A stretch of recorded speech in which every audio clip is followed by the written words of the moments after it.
Hi, good morning, everybody, and welcome to the Housing and Social Wellbeing here today on January the 24th.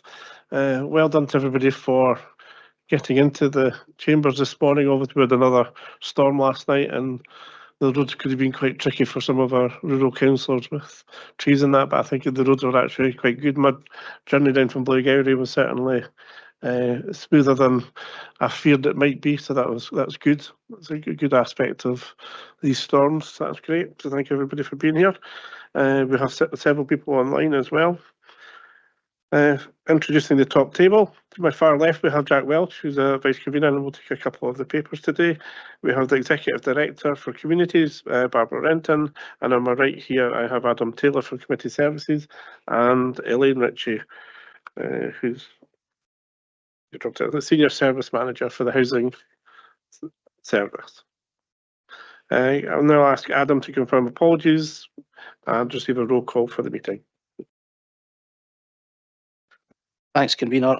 Morning, members. We've had a few apologies for the meeting this morning. So, Councillor McCall, who has been substituted by Councillor Harvey, Bailey Ahern, substituted by Councillor Duff, Councillor Peter Barrett, who's been substituted by Councillor Liz Barrett, and Councillor James with Councillor Illingworth substituting.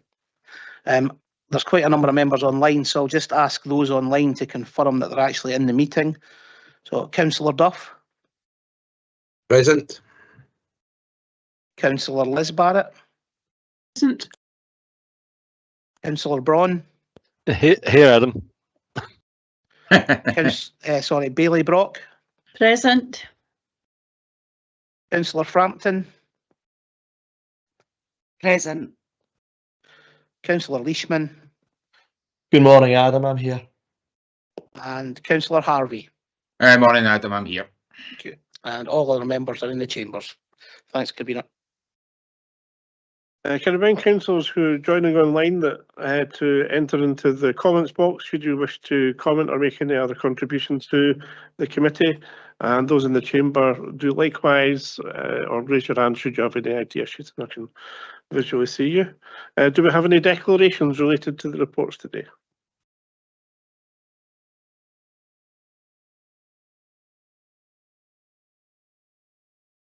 I see no declarations of interest. Item 3 to the minute of the previous meeting.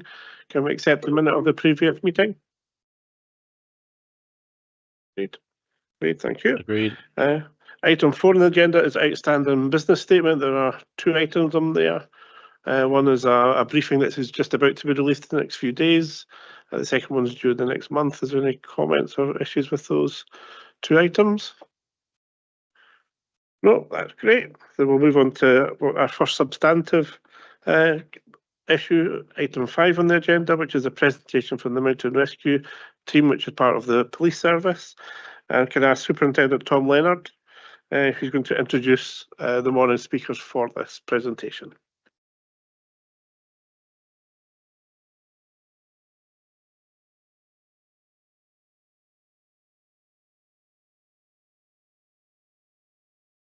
Tom, are you going to introduce the presentation? Apologies, Convener, just some technical issues getting the microphone off there. Yes, good morning, everybody. Just to say, in addition to myself, I'm also joined today by Chief Inspector Greg Burns, who has been appointed and is now taking up post as a new local area commander for Perth and Kinross local policing area. So Greg joins us this morning. I'm sure everybody will welcome him. And Greg brings a lot of experience to the role, and more recently was our divisional leads for road policing, during which time he was in Perth, and some of you will recall he provided input on road safety and roads policing to the committee earlier last year. Also joining me today is Paul Morgan, who is our Mountain Rescue Coordinator, and Paul will be taking us through the presentation this morning, after which we will be happy to answer any questions. So if it's in order, I'll hand over to Paul just to take us through his presentation.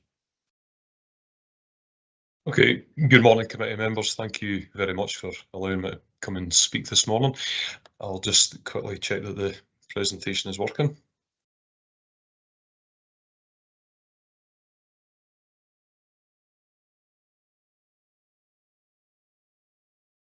Can I just confirm everybody can see that okay?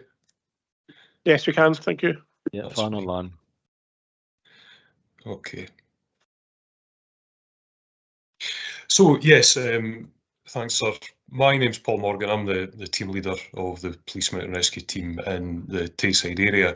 What I'm hoping to do today is to give you an oversight of what not only my team does, but also how we work with the volunteer mountain rescue team in Tayside, providing a search and rescue capability across the region. The one thing I should say from the outset is that the term mountain rescue in itself is quite misleading insofar as it doesn't really cover all of the work that we carry out, but hopefully by the time I'm finished the presentation, you'll have a much broader sense of the things that we do. So, in terms of the police side of mountain rescue in Tayside, I've had a police mountain rescue team in the Tayside area since 1971. That originally started in Angus, and then in 1976 was increased that team over at Perth Police Office as well. So the police side of mountain rescue across Scotland has been in play right from the outset. And a lot of people don't actually realise that there is much in the way of police involvement in mountain rescue. And in some areas of Scotland, there is limited involvement, but certainly in the busiest areas, which are the old Northern Constabulary area, Grampian, Strathclyde and Tayside areas, we have always had police mountain rescue teams, and indeed that's where mountain rescue started. The team that I currently have has 16 officers in it. And of the 16, I'm the only full-time member of the team. The others have core roles within the police, whether it's roads policing, detectives, cybercrime, community policing. And if an incident happens or we're called upon to go and deal with something, it's a simple case of they leave their core role and come and join me, and we go and then deal with whatever the incident happens to be. So we have 16 team members at the moment. There is a plan to increase that to 20 over the next couple of years. The reason for that is quite simply the demand has increased probably at least 3 or 4-fold, and I'll go on to explain why that's happened as well. So at the moment, we have 3 bases, one at Forth for Police Office, Perth Police Office and Balloonyfield and Dundee. So that gives us a spread of officers to deploy essentially to all corners of Tayside. Unlike some mountain rescue teams in Scotland who operate in fairly small areas or pockets, for example Loch Aber up in Ben Nevis or Braemar up in Deeside, our call-outs can happen in any corner of Tayside, and on occasions we get more than one in one day, and it could quite easily be Loch Rannoch and Edsel at the same time. So we'll have to have a good spread. A broad skill set in terms of the different work that we carry out, whether it be medical, rope rescue, water rescue, and mental health, crisis intervention, and off-road driving being other aspects of what we do. So I can't speak about the police mountain rescue team without speaking about the volunteer team. So we're fortunate in Tayside that we'll have a volunteer mountain rescue team to supplement and assist the police team. So the volunteer team started in 1976, so 5 years after the police team, and that was quite simply because the demand on the small police team at that time was so great that it was quite clear that they needed extra help and extra assistance. So a lot of willing volunteers from the length and breadth of Tayside came to create a team. The team currently has 32 members. They are very similar to us insofar as they've got 3 bases, Dundee, Blairgowrie and Aberfeldy, again giving us that resilience and cross spread of coverage of the whole of the Tayside area. The clear difference, whereas my team are obviously all police officers, the volunteer team are a mixture of publicans, retail buyers, outdoor instructors, doctors, local authority employees, and quite a few retired people as well, which are who are obviously invaluable because they can dedicate much more time to the volunteer side of things.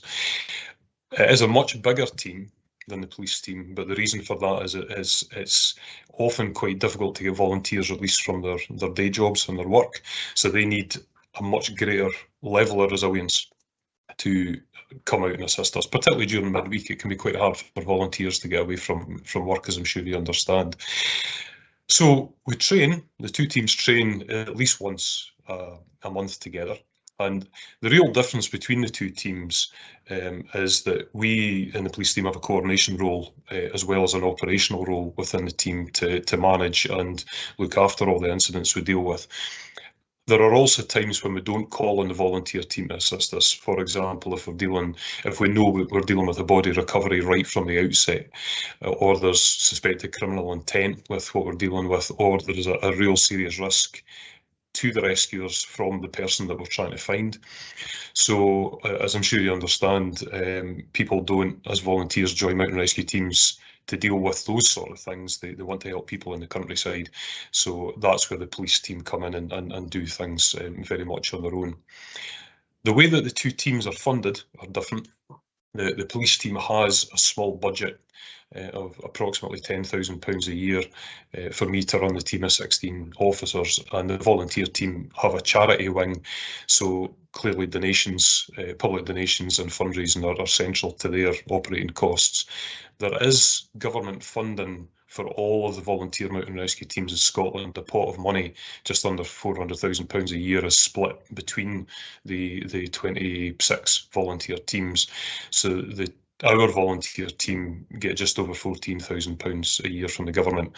However, to keep the team running, the annual costs are probably closer to £80,000 to £100,000 a year.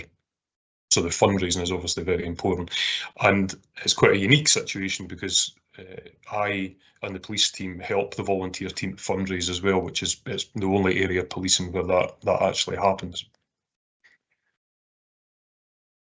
So all the slides I'm showing you today are pictures because it's the easiest way to really describe what we do. This is one of the only ones that's got writing on it to give a bit of an idea of the things that we're involved in. I'm sure it'll be obvious that we spend a lot of time searching for people. We treat people for injuries and medical illnesses, and certainly at this time of year, avalanche is something that we're greatly concerned about. The couple of things that are on there that are probably lesser known to the general public is our involvement in water search and rescue, which I'll go on to explain.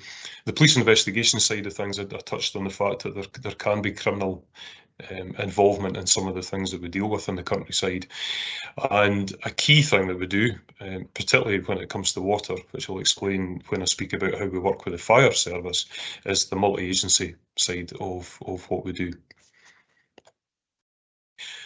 So the next picture hopefully shows the kind of bread and butter things that we do in the mountains and the hills of Tayside. It's often slips and trips, it's fractured ankles, it's bumped heads, it's people falling down gullies, and it's our job to reach them, treat them, get them back out, where conventional police officers or conventional ambulance service physically can't get anywhere near them. That is a lot of what we do, but it's certainly not all of what we do. The last few weeks have seen a lot of that. We've had 3 broken legs just in the last couple of weeks over in Perthshire that we've had to deal with. Sometimes it can get a wee bit more extreme. The left-hand picture is us working with the Bristol search and rescue helicopters that are based in Inverness and Prestwick. You can see from the slides there, it's very vertical, it's very dangerous, and the teams, both my team and the volunteer team, obviously have to train a lot in those really complex environments to try and bring people out when they've got injured or lost. It thankfully doesn't get as awkward as that too often, but when it does, it gets pretty full on. This picture, it demonstrates a couple of things, hopefully. One of which is the medical side of things of what we do, but also it's not always in mountains. So this picture, although you won't be able to see it, was at Burnham. It was approximately 500 to 600 metres from the hotel in the woodland to the west. The call was somebody had hit a tree at great velocity on their mountain bike, had come off, they'd ruptured their left knee and couldn't walk, and were obviously in a lot of pain. So the ambulance service, because it's so close to the road, were able to walk up into the forest and find the chap. Well, my team is en route to come and help with that. I'm able to speak to the paramedics on the phone, ask them what they've got and what they're needing. And then I brought the 2 teams in with the equipment that you're obviously seeing there. So although it's so close to a road, the ambulance service can't get that person back out because they don't have the stretchers and the ropes and all the extraction equipment that we carry. So they might be able to do some of the medical triage, but they can't help get the person out. So that particular incident involved MRT taking over all of the medical side of things because the paramedics were happy for us to do that. Drugs to be given, the leg to be splinted, and the chap to be brought out in a stretcher. Now, that 600 metres involved the wheel on the stretcher and wheel on the stretcher to a set point. We then had an embankment of about 60 degrees that we put a rope on the back of the stretcher and slid it down the embankment. And then once at the bottom of the embankment, we then had to cross a river. Now, a fairly shallow one at that, but cross the river, put the stretcher in the back of a vehicle and drive it down to the hotel in Burnham. So 600 metres of quite a lot of things happening. And that plays into our skill set just perfectly. So it's not all about mountains. It can be literally your small bit of woodland that's really quite close to a road, but the ground is quite complex. The next picture's again continuing on that idea of the medical side of things of what we do. The leg breaks are quite common for us. We're very considerate when it comes to dealing with people's pain and packaging them back up. We'll try and give them the correct colour of bandage to go with their nail polish if we can do that. Giving people a bit of confidence, reassurance, and trying to bring a smile to their faces. That's the quite key to a lot of the things that we do. The picture on the right was only taken 2 weeks ago over at the Early Monument in just north of Kirriemuir, where a lady had a very simple slip. I put her arm out behind her and her lower arm had rotated 180 degrees, dislocating and fracturing her elbow socket. So that was probably one of the most pained people that I've dealt with in my 19 years of being in the team, because the dislocation was quite horrific. But we can't get doctors to that sort of environment because it's too far away from roads and too difficult. So the members of my team and the volunteer team are trained to a really, really high level, not only in terms of normal first aid, but in terms of giving drugs as well. So that lady required both fentanyl and Penthrox medication to try and get her pain score down from 10 out of 10 down to manageable levels for us to package her arm and drive her off the hill. And those drugs were given by myself and one of my team and one of the volunteer teams. So just 3 of us dealing with that, but able to give medications and drugs that don't routinely get carried in ambulances, but we have to be able to take them into these rural environments because we're all there is. So a lot of really serious medical care, prolonged medical care for some people as well, and that is carried out by volunteers and police officers without any additional medical support.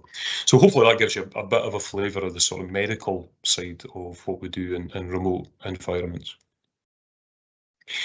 Moving on to the water side of things, and as I said earlier on, this is an area that people don't really understand that we're involved in.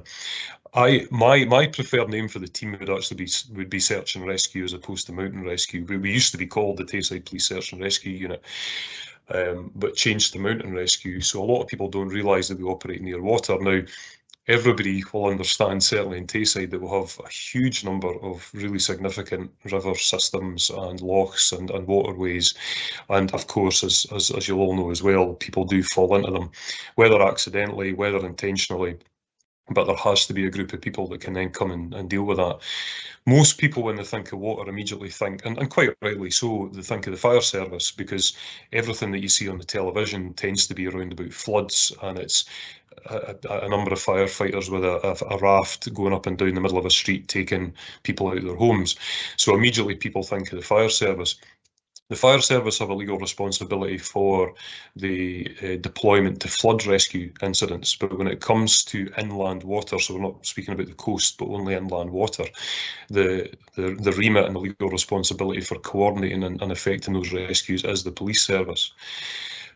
We call upon the fire service to come and help us because they obviously are very good at dealing with water incidents, but in Tayside, we have both the police and the volunteer mountain rescue teams trained and equipped to search near water, search in water, and carry out full rescue to the same level of capability as the fire service.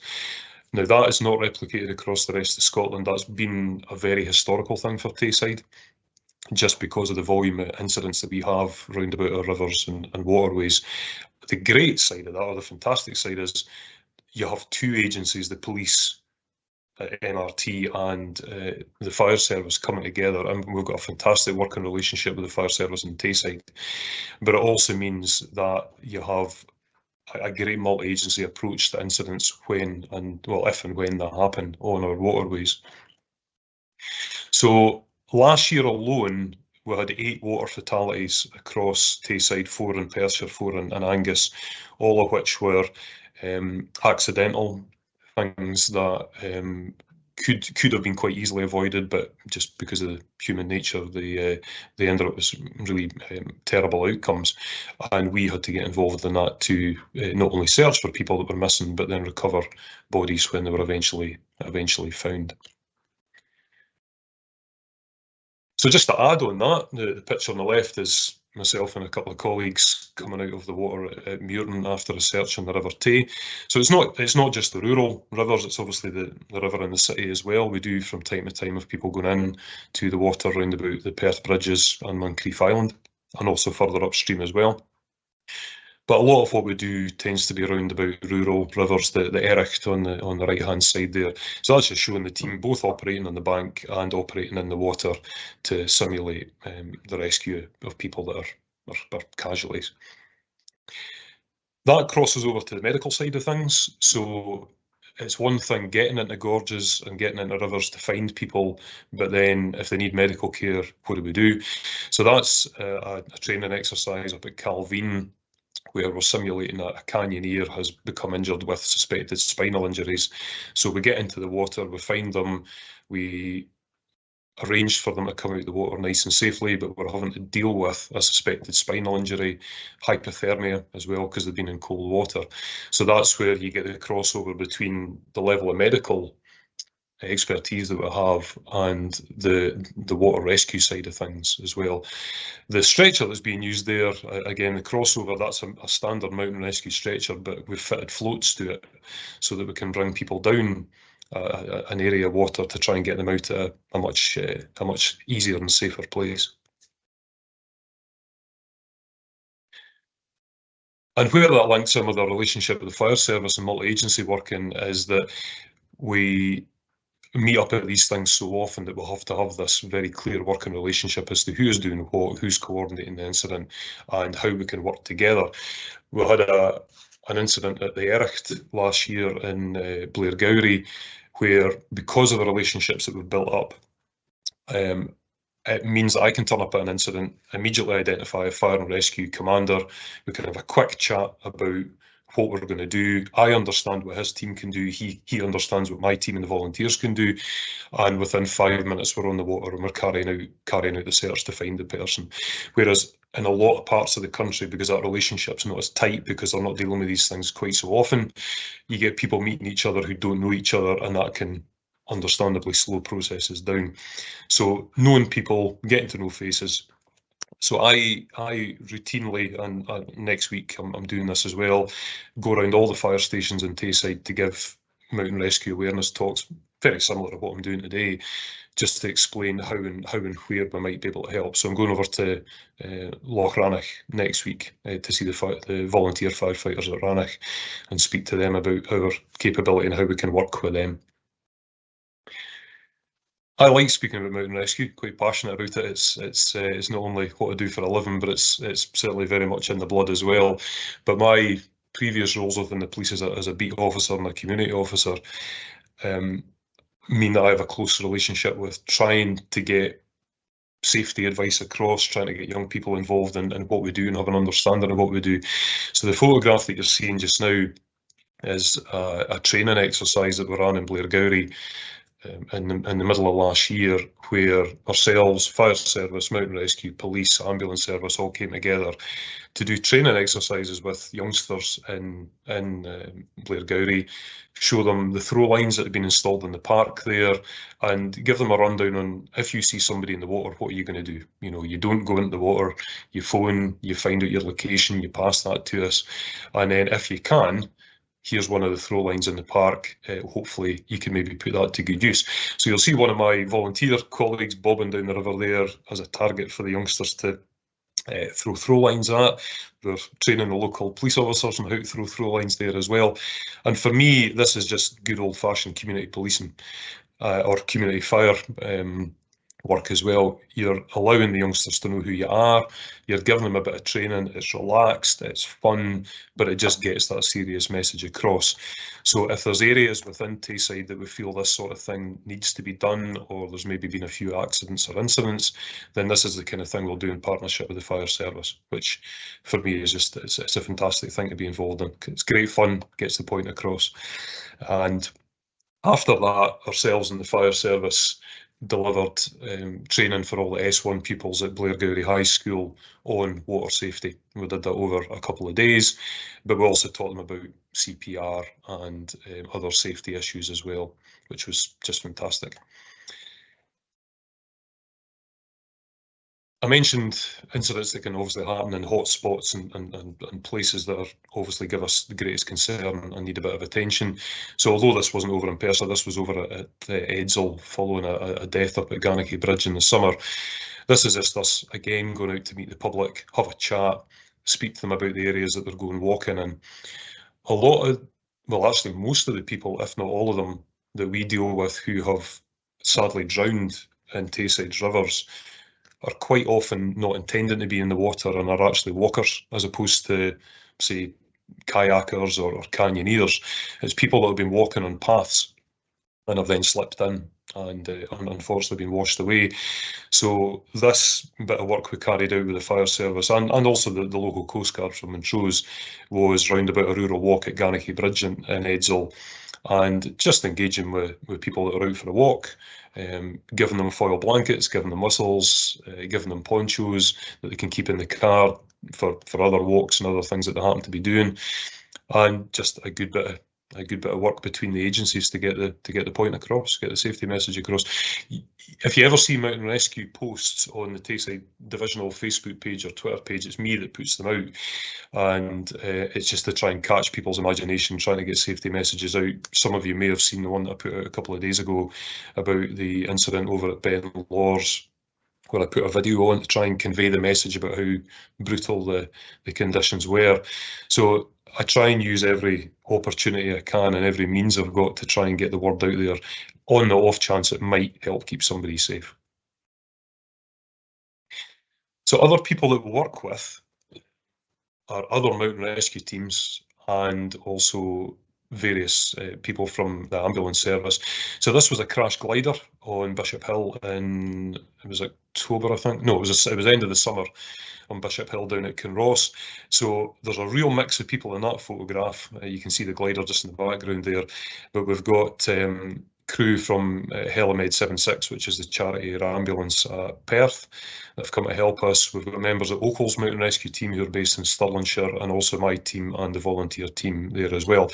So an unusual incident insofar as it was an air crash.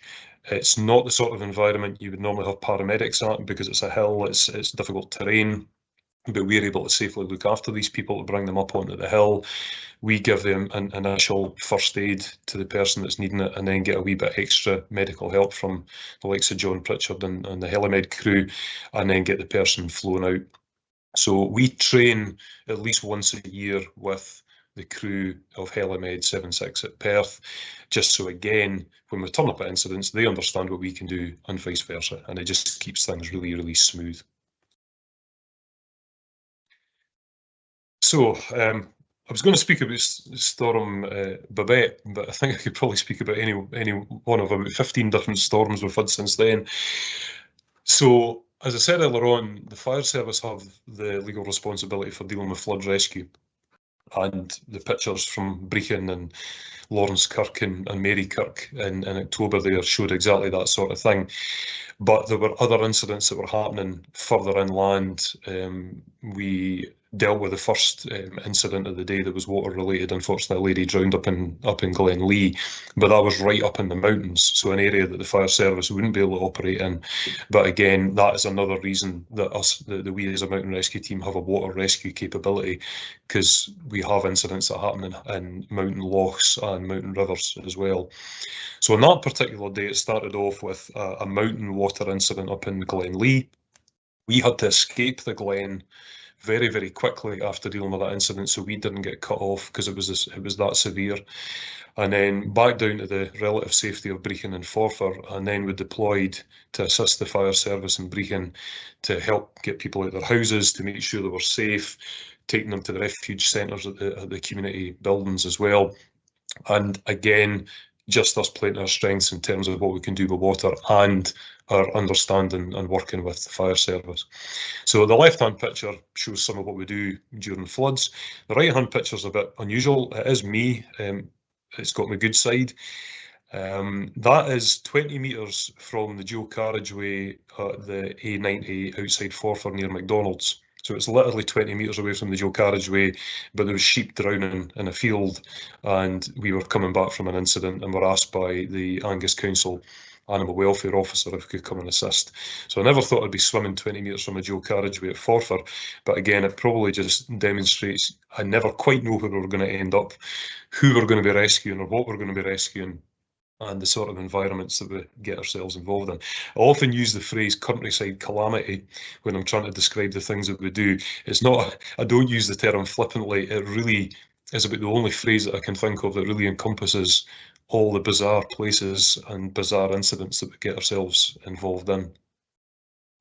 So if flooding happened in Perth, the fire service would be backed up by ourselves, which is obviously a fantastic thing. The resilience side of it, so moving on from floods but still loosely connected, this was only taken last week over at Amalree, and we had people in their cars that were stuck. The local officers have carried out a great bit of work to rescue people, but unfortunately then got themselves or some of their vehicles stuck too. So being on hand to be able to help when roads are closed, people are stuck, can't get back out, help our uniformed colleagues in what is a really harsh environment, but it's a road. So again, an example of us not operating near mountains, but operating in more kind of semi-urban environments as well. And just almost getting to an end now, that is, and I'll let you absorb what's on the screen, that is what we did across Tayside last year. So a slight difference you can see in the hours between the two teams. That's purely because the volunteers occasionally have a couple of extra people, to add to the incident. But of those 116 deployments, 85 individual incidents is a significant increase on what we had. I would say pre-COVID, but that gives the impression that our increases have been because of COVID, but that's not entirely true. Our greatest year or biggest year of deployments up before COVID was the year before, in 2019, where we had 56 deployments. Now, we would normally up until that point have reached about 45 to 50 a year.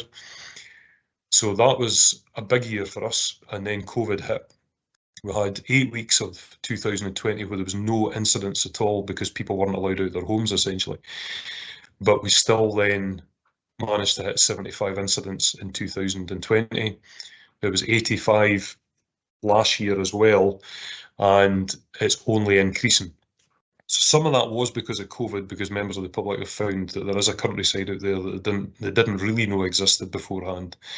But it's also an increase in simple things like battery-powered mountain bikes. More people are using them, so therefore more people are going to be in the countryside and more people are going to be crashing or falling off them, as we're finding.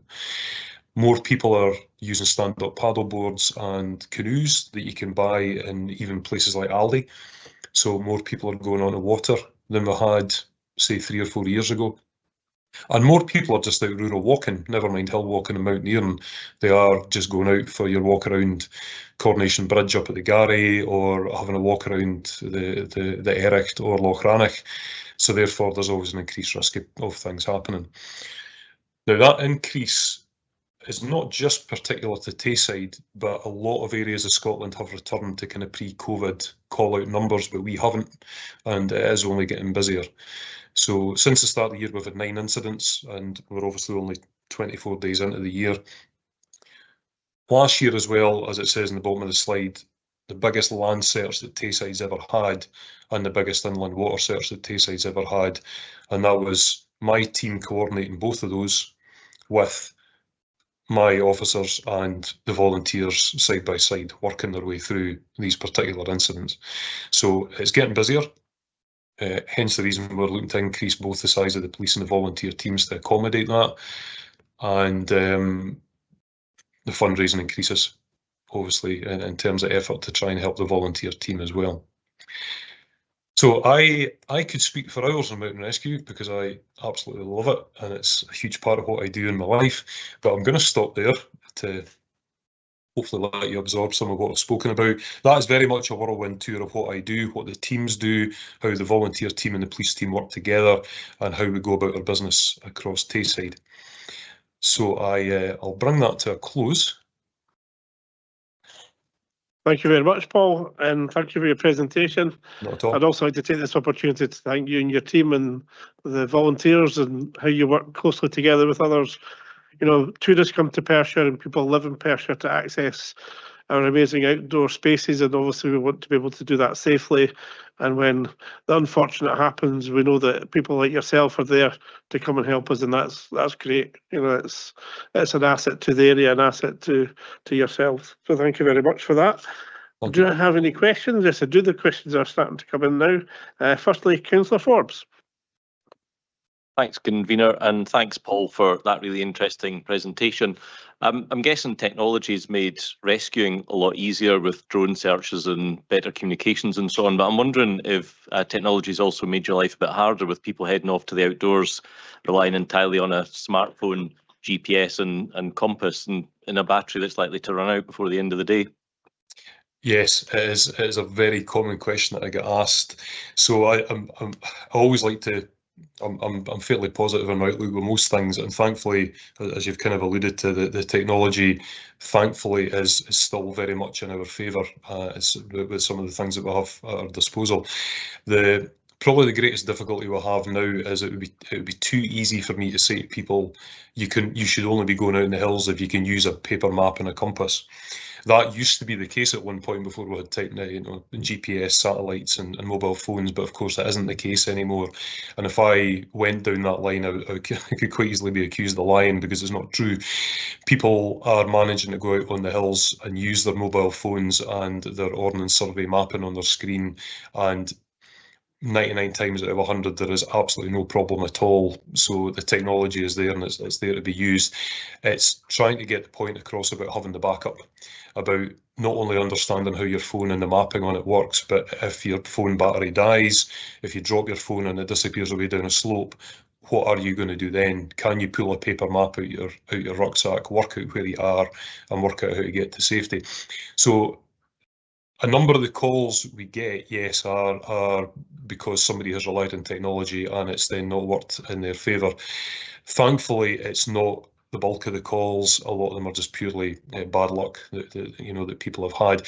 So what I do is every time we rescue somebody, a couple of days later, I either go and meet them or I speak to them on the phone and we have a debrief about what's happened.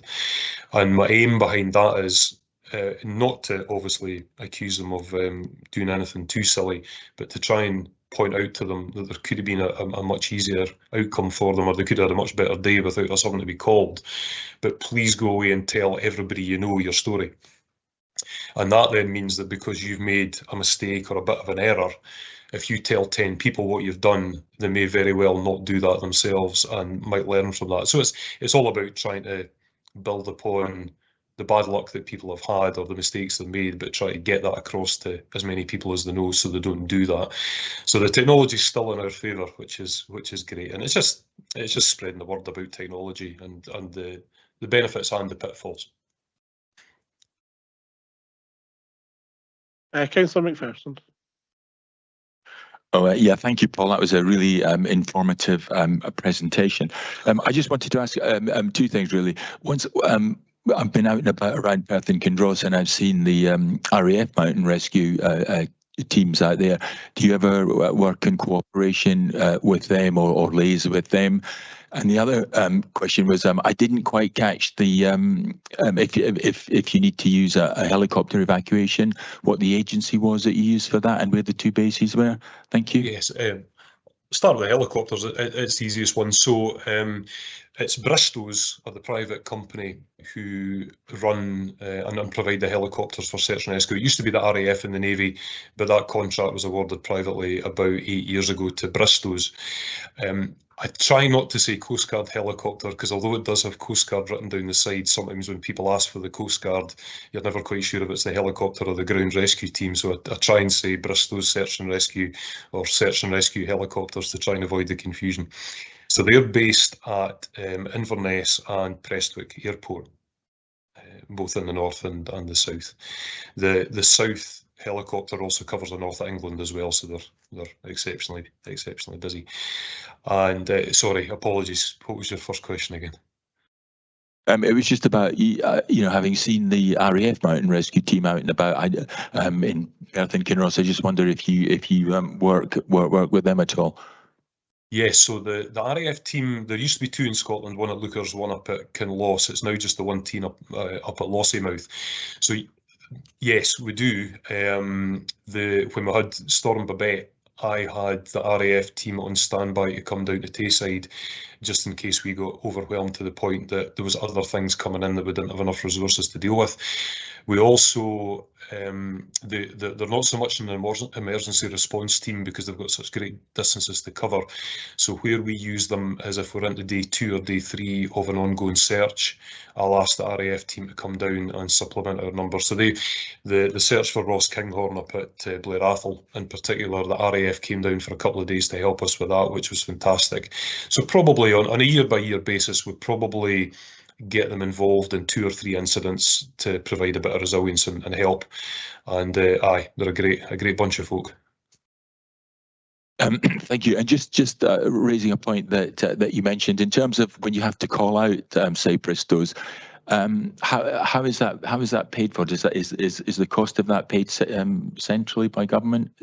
It is, yes. So it's a 5-year rolling contract that's provided by national government, and that's where the funding for that comes from. Thank you. Councillor Donaldson.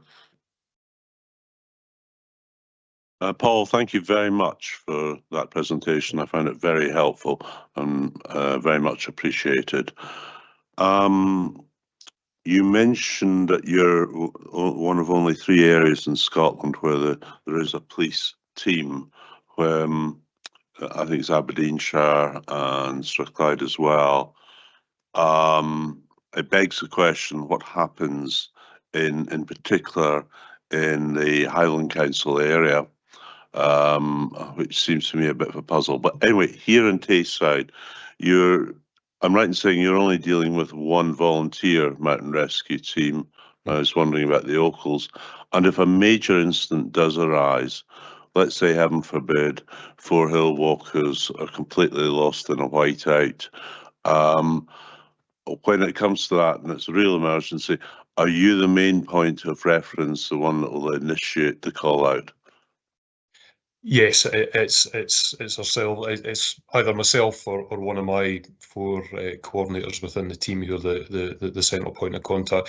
So the way that it works is that the call obviously comes into the control room, and certainly for our area, the next call that's made is from the control room to either myself or one of the team coordinators, and then we rally the troops from that point on.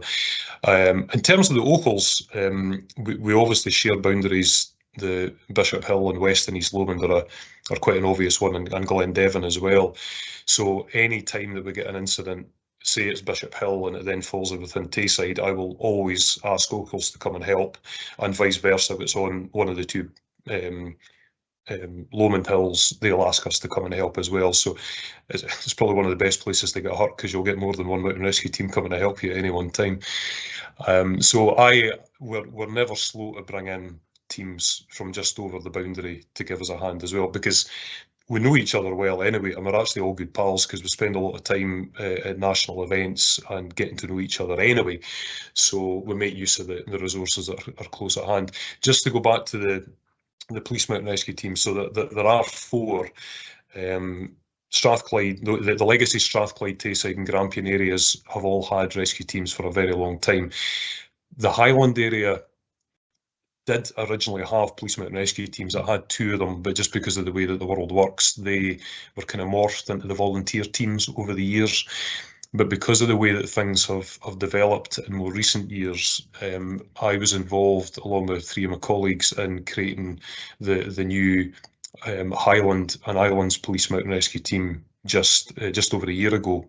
So there is a police team of 10 members, 1 full-time and 9 part-time, that are based out of Inverness, that will then go and assist the volunteer teams and help with coordination as well. So that's been a real commitment from the police up there, and certainly they were digging folk out of the A9 on north of Drumoctor there just last week. So again, like us, it's not just the mountain side of things. So so 4 teams now. Right, thank you. And I think what I got on Wikipedia isn't bang up to date, but that's useful to know. Thank you. No. That's what you get for looking at Wikipedia, in my view. Councillor Braun. Thanks, Convener. And yes, you're quite right. Wikipedia can't be relied upon ever. Firstly, apologies, Convener. I can't be there in person. I'm suffering from this this coughing virus, and at least I can mute myself now, so it's more enjoyable than listening to me going on. Paul, thank you very much for the presentation. Never knew that Mountain Rescue did all this. All heard of your team, but never knew it did all that sort of work. And I certainly remember the line throwing day in Blairgowrie, and the kids enjoyed it, of course. 2 questions, if I may, Convener. The first one was, when you started very early on, you mentioned the police team, your members. How quickly do they respond if there's a problem, and how do you get them to? Is it like on a bleeper system or phones, and how quick do they get themselves organised to start the rescue? If you know what I mean. Yes, of course. So a lot of it can depend on where and what time of day. So certainly on most days, I work generally day shift hours, and quite a number of the police team do as well. So say it was a Thursday afternoon at 2 o'clock in the afternoon, I could quite easily have five or six of my team on duty anyway. And if I put the alert out, they can drop whatever they're doing and just head to the bases to get the vehicles. So yeah, we do have it was a bleeper system back in the old days. It's just done through WhatsApp now, because it is absolutely the quickest and fastest way for me to mobilise the team, and the volunteer team do the same thing. So as soon as I get the call, my next call will be to the volunteer team to say, look, we've got this job, these are the number of officers I've got on duty, or I can bring out from rest days, etc. Can you supply X amount of vehicles or X amount of people? And then they do the same. So if with me being based in Forfar and a couple of the team being there as well, you could find that we'll be up in Glendall within 20 minutes and get up there nice and quick. If it was 2 o'clock in the morning on a Friday, early hours of a Friday morning, obviously it's going to be slower. But one of the reasons that we've got the bases, both volunteer and police, where they are to kind of cover all the corners is, and having the people staying within the local communities, hopefully wherever the call out comes in, we're going to have at least, you know, a couple of people that can immediately drop things and head straight to the scene, and then we can then follow up in slightly slower time with everybody else. So Aberfeldy is a good example. We don't have any police officers staying up there, but we have 6 of the volunteer teams staying there, and they've got a base there.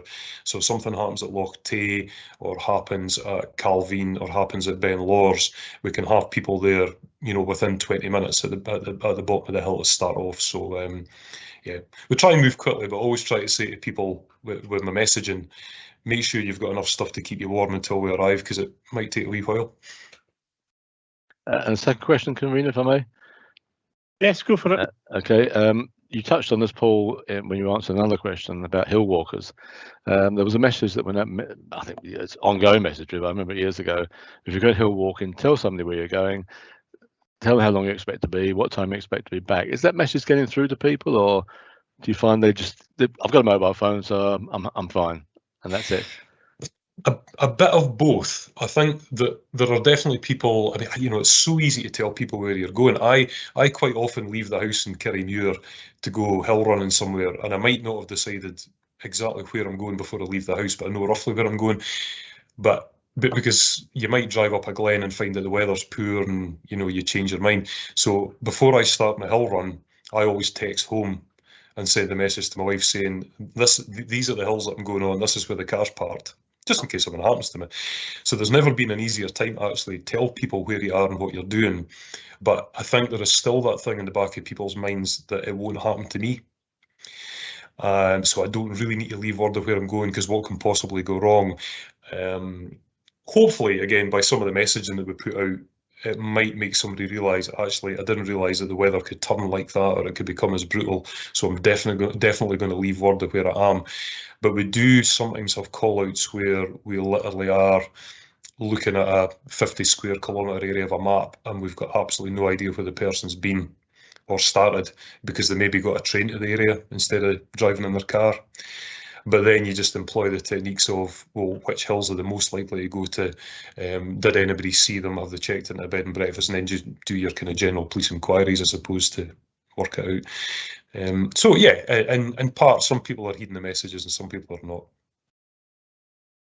Convener, could I just ask one other question? Sorry, just thought of yes or no answer. Yes, Is that quick? Yes, go. Paul, I was just going to ask you, do you do these talks to like community councils and other local groups and areas, or is it specific places you go to? Just a quick yes or no on that one.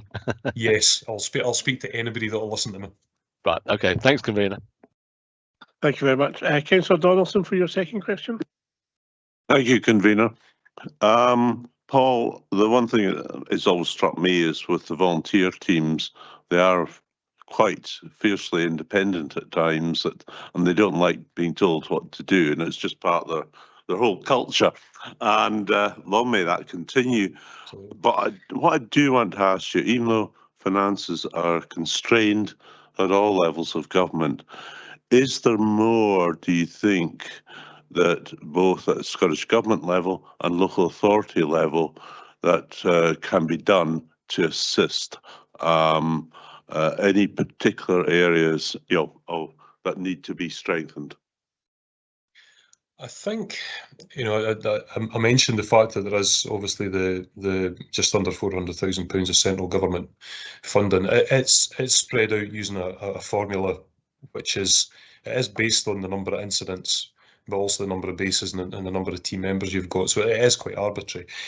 I suppose as well, I mentioned the fact that the vast majority areas of Scotland have kind of returned to pre-COVID levels of call-outs, where Tayside and one or two others have not. So I suppose my personal feeling on that would be that probably there is maybe a wee bit more funding needing to come to the Tayside area for the volunteer team to help out there, because it is relative to a massive increase in the number of things that they're getting involved in. How that could be tweaked or looked at, I'm not 100% sure, but I think something beyond just the standard budget from the national government or Scottish government would be helpful, just to recognise that extra work that is being carried out in Tayside, and really at the moment shows no sign of abating either. I don't know if that's at all helpful, but no, that's fine, and thanks. And I think the one thing with the volunteer team, like many others in Scotland, it is an independent charity. Mm-hmm. So people can donate, and that covers that one covers the whole of Tayside, yeah. It does, yes. It covers the whole of Tayside. The police team are involved in that charity as well. We're affiliated members of that charity too. So that's the reason that we get involved, to help fundraise for the volunteer team as well, because at the end of the day, we're all friends, and we're all attempting to achieve the same thing. So the push that we offer as well, hopefully will increase the fundraising side of things for the volunteer team as well. And they have a very proactive kind of publicity side as well. It's a hard area, because we know that all charities are trying their hardest to try and raise funds, but Yeah, every year it gets it becomes bigger and bigger, and trying to come up with new ideas as to how we can help fundraise right across the region. Okay, thank you. Thank you very much. We don't have any other questions at the moment. We'll just go to have a comment for Councillor Forbes. Yeah, thanks, convener. Paul, thanks for that really interesting presentation. I really enjoyed it, and it's interesting to learn what the mountain rescue teams, both volunteers and police, are up to. Many years, in fact, a few decades ago, I was a volunteer member of Tayside Mountain Rescue Team, so I've trudged up Jocks Road looking for somebody on a Sunday afternoon and then find them safe and well in the Ainley Arms Hotel, which is always very frustrating, and I'm sure you deal with that on a pretty regular basis. So, but as a passionate walker and a cyclist, it's very reassuring to know that you guys and your volunteer colleagues are there for us when we need you. So thanks very much. You're welcome. Thank you. I have no further comments or issues. Again, thank you very much, Paul. Thank you, Tom. And I'd like to welcome Gregor to his first meeting, and hope you understand the type of thing we're looking for in this committee, to understand how the police are involved in our communities, and we get these in-depth dives on these individual topics. And I think as councillors we find this very, very useful. And I think at the next meeting we'll have the Fire and Rescue Service talk about their flood work that they do at our next committee meeting in March. So that's really good. So thank you again very much. Okay. Thank you. But our next item on the agenda is item 6, which is the housing revenue account, the strategic financial plan incorporating the 5-year capital investment programme and rent strategy to 28-29, reserve strategy and other housing charges for 24-25. Can I ask Elaine Ritchie, the Senior Service Manager for Housing, to introduce the report, please? Thanks. Thanks, convener. This report sets out the proposed housing revenue account HRA budget for 5 years from 24-25 to 2028-29. It recommends increases to rents for houses and other HRA property service charges and appropriate level of reserves. The proposed budget for the next 5 years of the capital investment programme, totalling £97.5 million from 2024 to 25 to 2028 to 29, is also detailed. The HRA 30-year business plan has been updated to reflect and confirm the affordability of the proposals.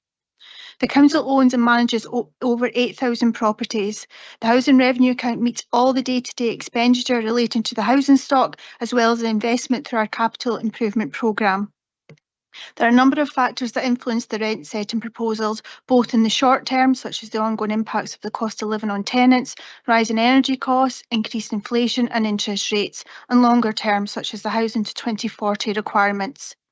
The rent proposals this year also take into account pressures relating to Scottish Government policy, such as meeting climate change obligations and carrying out electrical checks on all of our properties. We're fully aware that many people's finances are challenging at the moment, and so affordability is vital when considering any increase in rent, and we remain committed to our priority of maintaining rents that are affordable to our tenants. We've assessed the affordability of our proposals and determined that 86% of people can afford our proposed rents without any assistance with housing costs. We'll also still have one of the lowest social rents in Tayside, 10% lower than neighbour local authorities and 26% lower than local housing associations. Committee is aware that we are required under housing legislation in line with the Scottish Social Housing Charter to consult tenants affected by the proposed increases and to have regard to their views when agreeing the proposed rent increase today. This consultation included decisions about affordability and how rental income is spent. Engaging with our tenants remains a key priority in ensuring that all tenants have the opportunity to have their say in the decision-making process. As you will see from the paper, tenants voted on 3 rent options and received information of the impact of the affordability of each of these. All tenants had the opportunity to influence this important decision and were able to return their preference via post and online. We contacted tenants over the telephone to complete the survey and provided additional support to tenants known to be vulnerable or digitally excluded to ensure they had an opportunity to vote. Drop-in sessions were held across local venues throughout Perth and Kinross. In addition to consulting with our tenants, we also consulted with elected members on the proposed options through various elected member briefing sessions, affordable housing MOG and briefing papers. These sessions and papers provided all members with the opportunity to ask questions on the process and the proposals that tenants were voting on, and all members were provided with any answers to any queries raised at these meetings. A record number of tenants voted on the rent options this year, a total of 2,944 tenants, 36.7% of tenants, which is an increase of 12% from the last year responded, with 58.6% of them voting for option 1, a 6% increase. This excellent response shows significant improvement in the number of tenants responding over the last few years and our commitment to ensure the voices of tenants are heard. The rent increase will allow the HRA to continue with the same high level of service that is provided to tenants while meeting the challenges we face in terms of increasing costs to the HRA and meeting Scottish Government policy.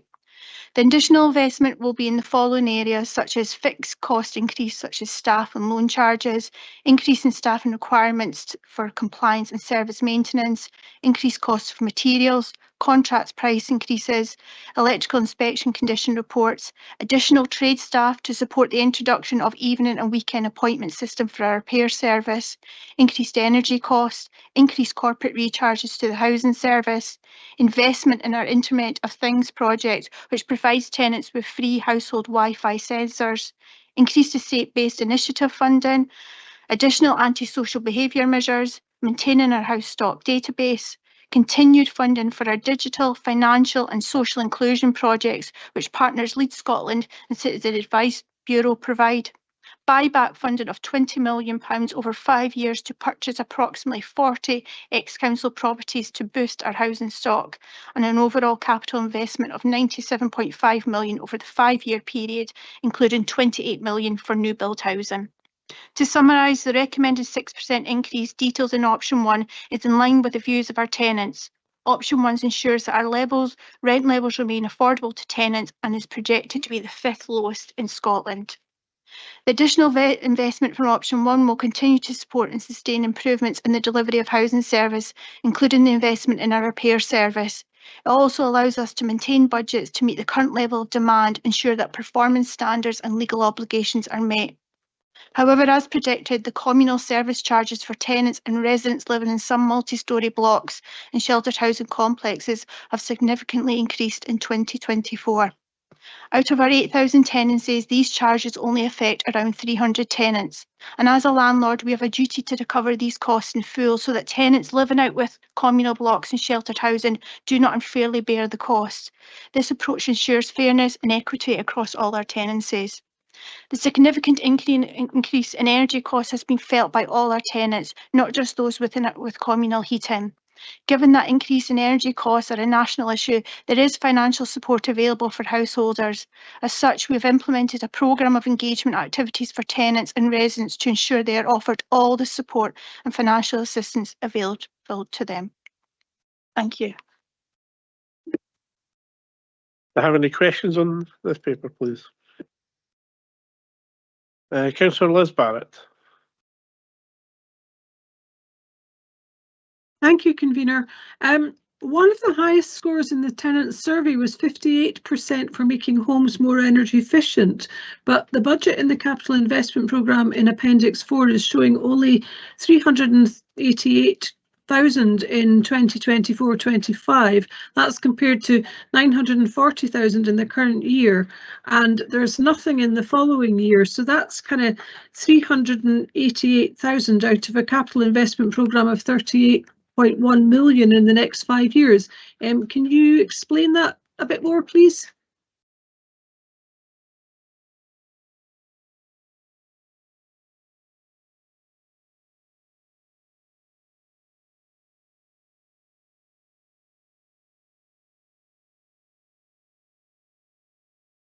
Okay, sorry. Thank you for your question, Councillor Barrett. We do have the SXQS Future Developments funding within the capital programme. So that is funding that we've set aside for any sort of future requirements within capital. So once we know the exact requirements for energy efficiency, etc., then we'll utilise that funding that's set aside in future, and we'll draw that down into the specific projects once known. Supplementary, just how much is in that set aside, please?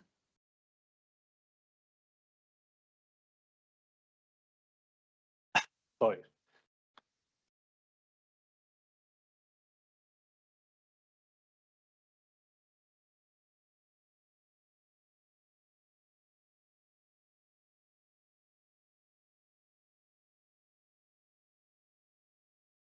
So we've got 26 million set aside in the SHQS Future Developments Funding. So that's the money that will be utilised at that point. Thank you. Do you want my second question now, or do you want to go round everybody else first, convener? I'll go round the others first and then come back to you first. Thank you. Thank you. Councillor Donaldson. Thank you, convener. Can I turn to the comparison with other local authorities and registered social landlords? And I think, Elaine, what you said, we, even with the increase, we're going to have in Scotland, I think it will be another 27 out of 32 local authorities that apply higher rents than we do. And the funding does, for reasons that you stated, is going to help us to take steps. But as a comparison, what I wanted to ask is, looking at the comparison with Caledonia, Hillcrest and Kingdom, and it really is quite a marked disparity, especially on bedsits and one bedroom flats with Caledonia. That's really very pronounced. What I do want to ask, though, is do we have comparative data for average rents? And averages can cover a whole variety of things, but with the private sector, I'm not sure if it's yourself or Stephen could answer on that, but it's just what is applicable in the private sector. Thanks for your question. I don't have that information available because I haven't included private sector, but I think there's not, I'm aware of national averages because it's up to landlords within the private sector to determine the rent levels. However, I will come back to you out with the committee with that information if that's okay to circulate it, if that's all right, because I don't have that information available today. But I think there is information on averages. In terms of the detail of that information, I'll need to come back to you with that after committee. Thanks, Elaine.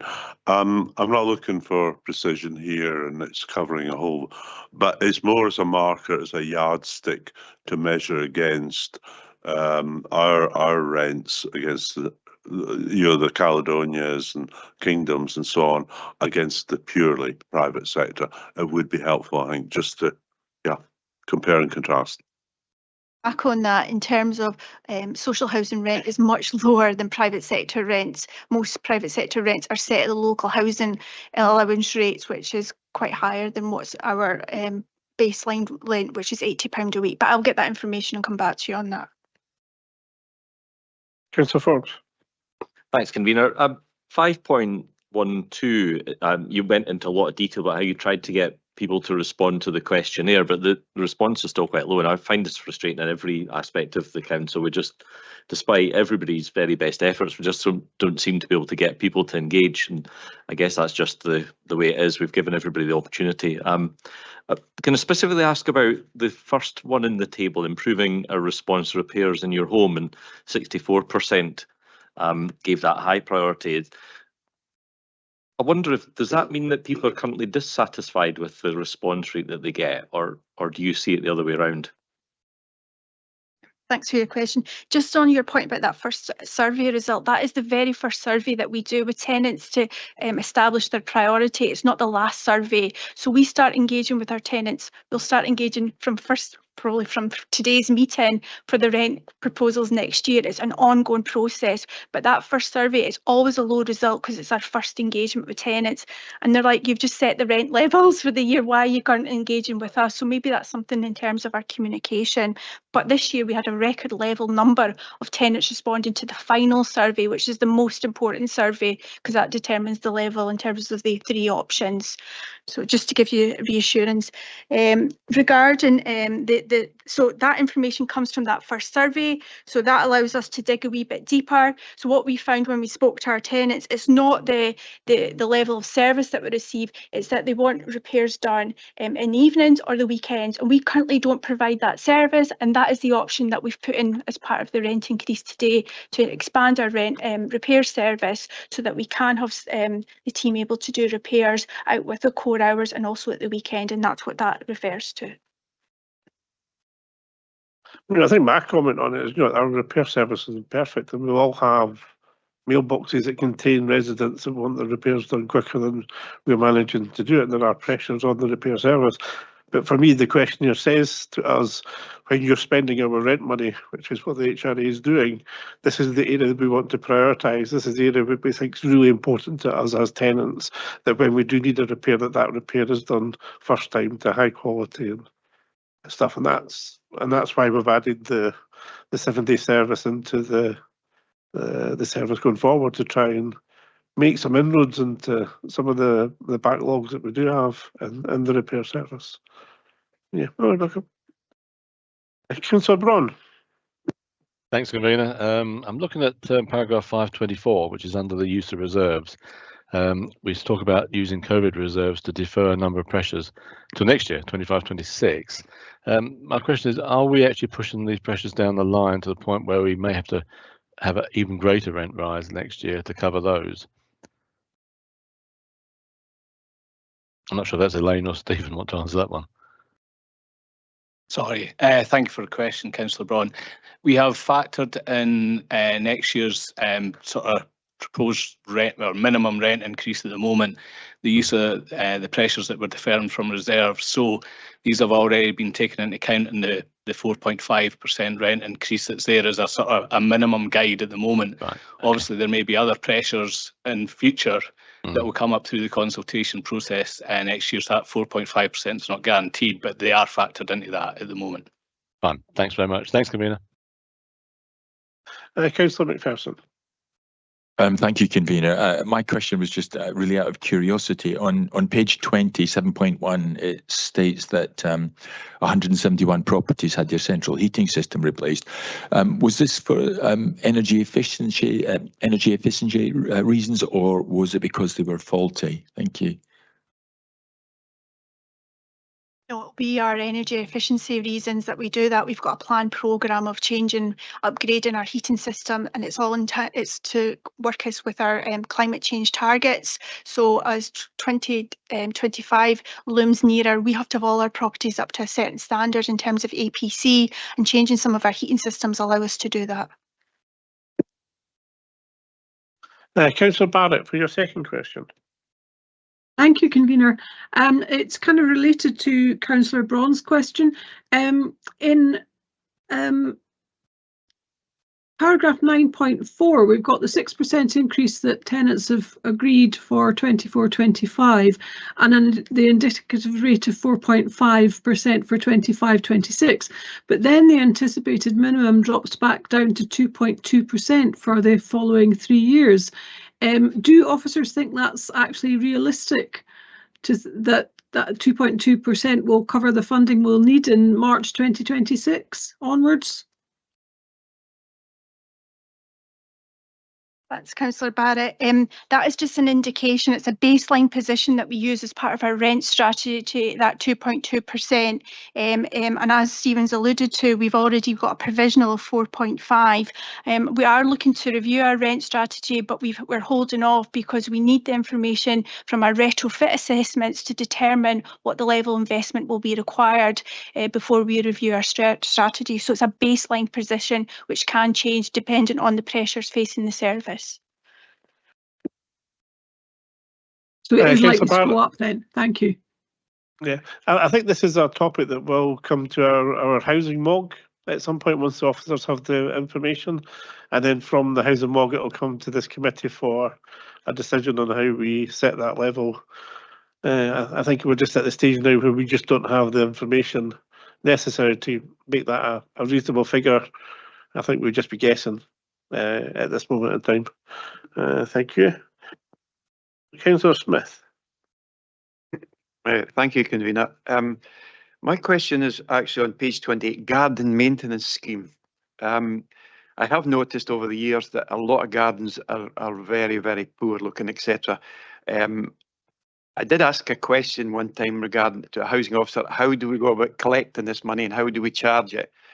There was an answer saying that if the tenant does not look after their garden, then we will do it for them and then we will charge them. But the problem is if they don't pay that, there's nothing we can do. I'm trying to get Perth looking nice again, and it's not great at the moment when we see so many gardens, and they're private ones, I understand that as well. So £124, do we collect it or do we not collect it? The garden maintenance scheme is a scheme there that's a chargeable service that tenants pay for 14 cuts a year. It roughly equates to £2 a week that they pay for it. For tenants that don't pay don't do their garden, they don't automatically go on the garden maintenance scheme. It's a part of their tenancy agreement that they keep their garden in good condition, and we would take action through their tenancy rather than put them on a scheme that they wouldn't charge for. So yeah, people who are on the scheme pay for it and they continue to pay for it because they benefit from it. And we've just done a survey from tenants who are on the scheme and they're really happy with the service. So tenants that don't look after their garden, we don't put them on the scheme, but we deal with it through tenancy, their tenancy agreement, and not adhering to what's within their agreement as a tenant. Thank you. Councillor Forbes. Thanks, convener. I'd be delighted if I get somebody to do my garden for £2 a week. So can I sign up for that, please?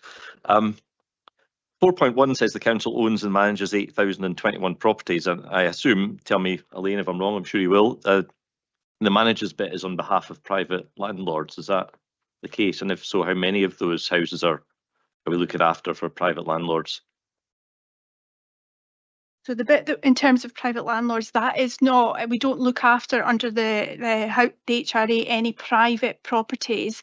What what we take from private landlords is their costs for any communal, stair lighting, that sort of thing. In terms of costs from private landlords, that comes through our PSL scheme that we've got, so it's something totally different. So in terms of managing anything for a private landlord, it's just the cost in terms of a mixed tenure block. So if there's stair lighting in there or there's lifts, those sorts of things. So what does that mean then? Say owns and manages. I understand the owns bit, but what does the manages bit mean then? Sorry, what section did you?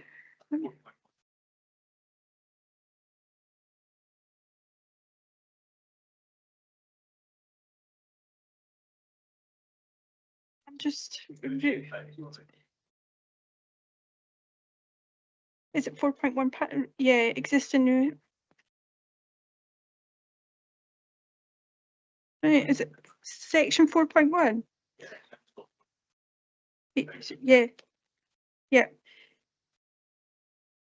You go for it. My understanding of that, Councillor Forbes, is that, you know, sort of we own the properties and we manage them on behalf of our tenants. No, it's yes. So owns and looks after, for example. Sorry, you threw me. I was looking for private in there. That's what Thank you, Barbara. Private. Oh, apologies. Sorry. Yeah, take that on board for next time. Thank you. Bailey Brock. Thank you, convener. One of the questions I want to ask is, it's on page 23, 8.7, and it comes under purchasing former council houses and buybacks, which I think is probably a brilliant idea. But what I want to ask is, do we have any properties that's in our housing stock that has been given to the housing that has not yet been used?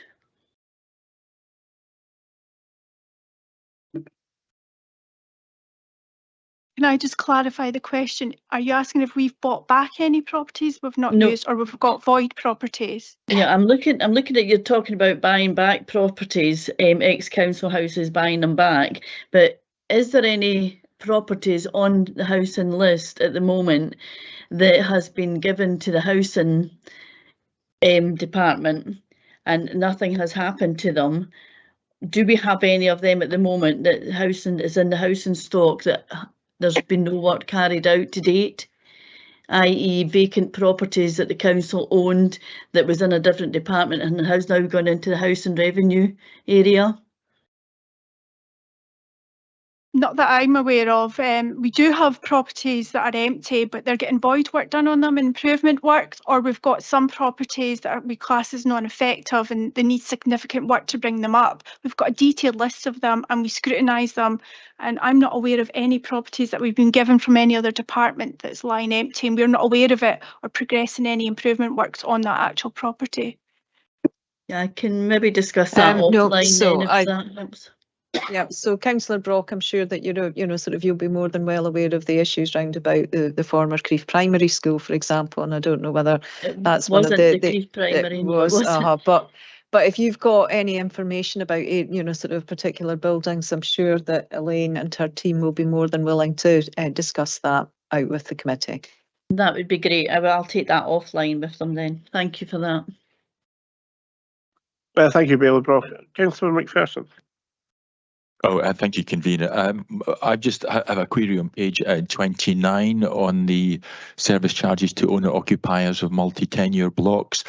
I noticed that for 24-25, there's that they're all increased apart from the block at Potterhill. That actually shows a decrease of 26.97. It's £26.97. I just wondered why that was. Thank you. Thank you for the question. That is, excuse me, based on the heating charges within that block. So I think last year the heating charges were higher there, and part of that I think was estimated bills at that point. So when the actual readings have came in, their costs have reduced from the previous year because of that. Councillor Smith. Thank you very much, Convener. My one is just on Appendix 2, the feedback from the tenants' rent survey, improving our responses. You notice that every one of the questions answered was in the number 4 bracket. It's worrying in the sense that it's either a bunch of moaning minis, or, which I can understand because I've listened to a lot since becoming a councillor. And I can understand you cannot get some of the repairs done as quickly as possible, so impossible. But there's one that says that improve how we communicate with regarding your repair works. That's very high as well. So it's quite worrying. Have we got an answer to this at all? We expected all these areas to be high because we're asking for room for improvement and suggestions, and it's going back to Councillor Ford's question. This is the first feedback that we get from tenants, and we break it down to find out what they mean by communication. And that one with communication is it's just about being told when the repairs, the trades operative is on their way, and we've actually put quite a lot of improvement works with our communication. I think we communicate really well with our tenants, and the feedback we get from the majority of our tenants is our communication is good. We've got a variety of methods that we try to communicate with our tenants through social media, telephone or in person. So it's not sitting on your laurels, it's constantly looking at different ways and improving our service for our tenants. Thanks for that, Lane, but it still doesn't help. You have to take a wide junction now, dealing with one person in particular when I go and get my paper. Councillor Brown. Thanks, Convener. Again, I'm in Appendix 2 and on page 39. One of the questions, question 3, about improving the neighbourhood, and again, all the 4s are high, particularly antisocial concerns and issues, and also improving the property and improving the lighting for safety. And I know we've got an extra 39,000 coming into the option 1 for antisocial, but are we happy that's sufficient? I mean, this is always a serious issue, I think, across the board, no matter what area. I mean, are we putting enough money in for antisocial behaving? There's obviously a fund already there from what it's saying, but I'm just wondering if that's enough. Obviously, the other parts come out of different funds, estate-based initiatives perhaps, and whatever, but are we happy with the amount for antisocial behaviour? Yeah. So good question, Councillor Braun. So we've got the additional funding, but we've put quite a lot of improvement actions in place in terms of noise monitoring app. We've started to trial the installation of soundproofing, and we've also supplemented that with our Think Yes budget. So it's just not about that additional funding we've put in. We've looked at a range of options, and also in terms of how we work, our partnership working with the Safer Communities team, being more visible out in our communities as well. So it's a a whole holistic approach that we've taken to antisocial behaviour, not just putting more money or investment. It's actually looking at our processes and procedures and staff training and awareness and working with our tenants and local communities. Okay, thanks, Elaine. Thank you, Convener. Thank you, Councillor McPherson. Thank you, Convener. It's just for an explanation. I might well be missing something here, but it's just on page 51 where it shows the table of the Scottish average rents. It shows what the average rents are across 26 of the elected councils, and there being 32 elected councils. I just wonder why the other 6. Well, those other 6 elected councils aren't part of the comparison. Thank you. 3 didn't respond, and 3 are stock transfers, so they don't actually have council housing stock. That's an example like Glasgow City Council, who passed all their housing stock over to housing associations, etc. Bailey McLaren. Thank you, Convener.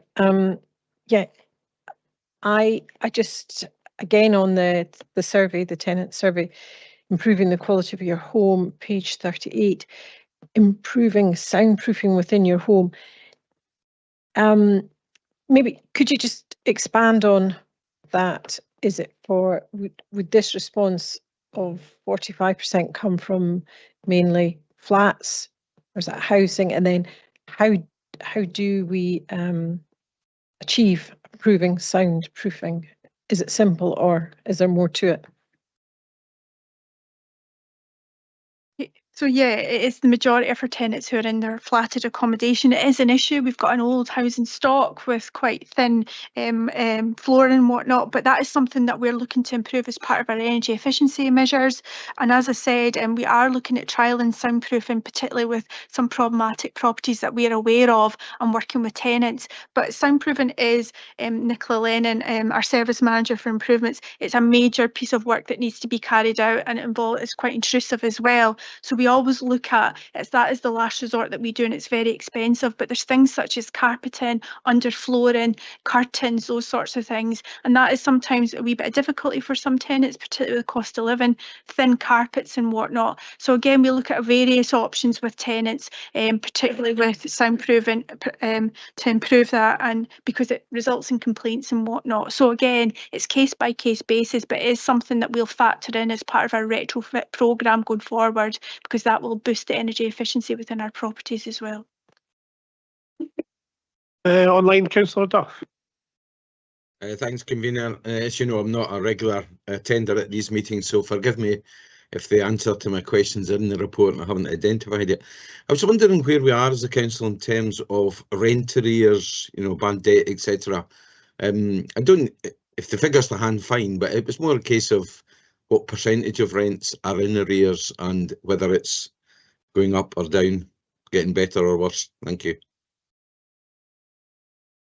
Yeah. That's Councillor Duff. You always ask the difficult questions, but I'm prepared this time.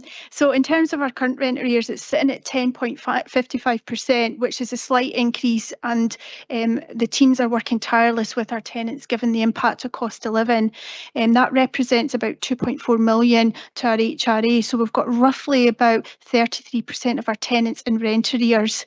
But we are working really, really hard. We've put quite a lot of improvement measures in place, such as a dedicated team to work with tenants really struggling to pay their rents, and we've also got our tenant sustainment fund that we support tenants in terms of match payments. So despite there being a slight increase, we're not an outliner. We've been liaising with other local authorities, and although there's been an increase, we're not as bad as other local authorities who have seen a significant increase, and it's just the result of the impact that most people are struggling financially. Thank you, that's very helpful. Thanks. Thank you very much, Councillor Duff. I don't think we have any other questions. On the right page? No, we don't. So I will move the paper. I think that the housing services does have its issues. Tenants have problems. Tenants have their own life problems. But I think one thing that does always shine through is how hard our housing team work with our tenants to solve the issues that they have, to give them solutions, to give them options, and that when something isn't working within our housing service, that we always look for other ways to solve those problems. And the housing team have had a couple of awards in the last couple of years based on unique activities that they have done compared to the rest of Scotland. And it's that unique thinking and that support for the tenants that gives us such a great service for me within our Perth and Kinross. This report in front of us sets out the proposed housing revenue account budget for the 5 years from 24 right through to 29. It recommends increases in rents for houses and other HRA property service charges and an appropriate level of reserves. The proposed budget for the next 5 years of the capital investment programme, totaling 97.5 million from 24 to 29, is also detailed. The HRA 30-year business plan has been updated to reflect and confirm the affordability of the proposals. The recommended 6% increase, detailed in option 1, is in line with the views of our tenants, based on a record number of tenants who took part in the consultation rent levels. This consultation level has doubled since 2017 when I was first elected, and it's great to see that continued increase. And it's through, as I said before, the housing team working differently to engage with people, to try and find different ways to do what, as Councillor Forbes said earlier, a very difficult thing for all services in the council to get the true opinions of our residents and our constituents on certain issues. This actual response shows that significant improvement in the number of tenants responding over the years, and ensure many tenants as possible can have their say. Option 1 is also ensures that our tenant levels remain affordable to tenants and is projected to be the 5th lowest in Scotland. The measures outlined within the support continue and sustained improvements the delivery of the housing services. More specifically, they will provide investment in our repair service and maintain budgets to meet the current level of demand and ensure that performance standards are met, ensure that our properties are up to date, electrically inspected condition reports to meet our legal obligation, and provide capacity to ensure us to work forward our climate change targets by reducing the carbon footprint of our homes while making sure they remain affordable to heat. Increase our housing stock and support the delivery of our new build commitments and meet housing need in the area, and continue to invest in tenants' homes through the capital investment programme, ensuring ongoing compliance with the SHQS standards set by the Scottish Government. The measures will also ensure that the service continues to meet the chartered outcome of terms of meeting the housing need, provide safe and secure housing, as well as supporting sustainable tenancies and communities throughout the area. I note the increase in the service charges is for tenants and residents living in some multi-storey blocks and sheltered housing complexes, and arrangements put in place to support those impacted financially by receive all the support and assistance required.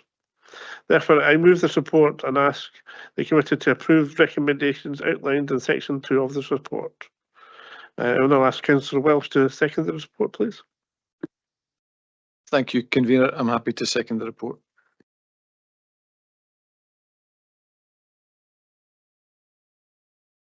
Before we move on to councillor comments, in attendance in our meeting today, as normal, we have a resident member, Miss Lynn Palmer, and I wonder if Miss Palmer would like to take this opportunity to comment on the report to the committee if she wishes, or wishes not to. That's up to yourself.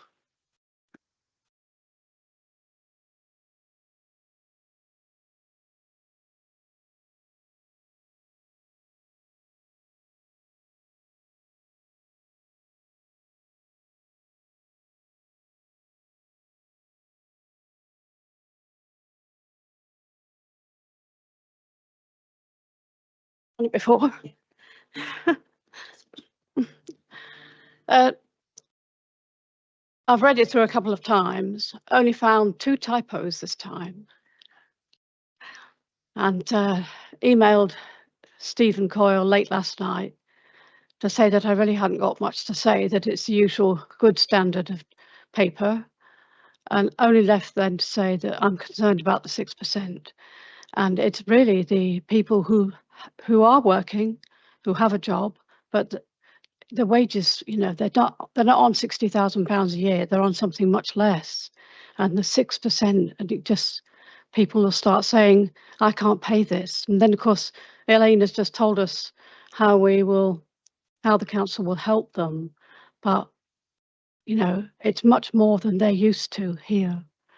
They're used to something like 2.5 or 3%, some in the past sometimes 4%, but now it's 6%. There's going to be maybe some panicking, and so I'm concerned about, I mean, a lot of people are getting benefit money, so they perhaps can pay for all I know, but I think, you know, the working people whose wages are low, that's the key area. They're going to be struggling, and not the arrears will continue to go up.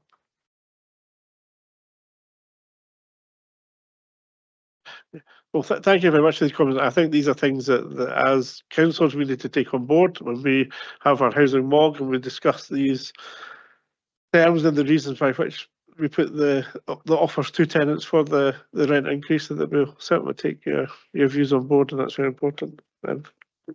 And thank you for those comments as well. And I think you raise a really important bit, because the service, combined with, you know, sort of work that we do with the Citizens Advice Bureau and internally with our welfare rights team. So I think that we just need to get our messaging even better in terms of the support that collectively we can offer to help people sustain their tenancies and pay their rents. So thank you for that reminder, and we'll pick that up. I'll now move on to councillor comments, and first is Bailey McLaren. Thank you, convener. I will be brief. I would like to say to everybody involved in the housing team, people, those preparing this paper, this comprehensive paper, contains so much detailed information. Thank you indeed, and for all the hard work that everybody behind the housing team puts into it. It's such an important part of everybody's life, a safe and happy home, healthy home, and from this paper our teams are working so hard to ensure that many people do live in a healthy home, damp free, and you know, all that you can do. But from this paper your efforts are clear, and all I can do is commend you. Thank you. Thank you very much. Councillor Braun. Thanks, convener. Again, I'd like to thank officers for all their work in bringing this paper to us. We are all aware of the amount of work involved in preparing a budget paper like this. As always, we look to find a balance between a fair, affordable rent and being able to meet our financial commitments, such as the new electrical testing you mentioned, and continue to improve the housing stock that we have. Tenants were offered the usual three options and made their choice of a 6% rise. Although this is a higher rise than previous years, it represents an average rise of just £4.51 per week, which is below the COSLA suggestion of no more than a rise of average £5 per week. And furthermore, we remain fifth lowest rent in Scotland. Convener, many of our tenants are still feeling the effects of the cost of living crisis. However, I think we have achieved a fair balance here, and I'd like you to recommend it. Thank you, Convener. Thank you very much. Councillor Barrett. Thank you, convener.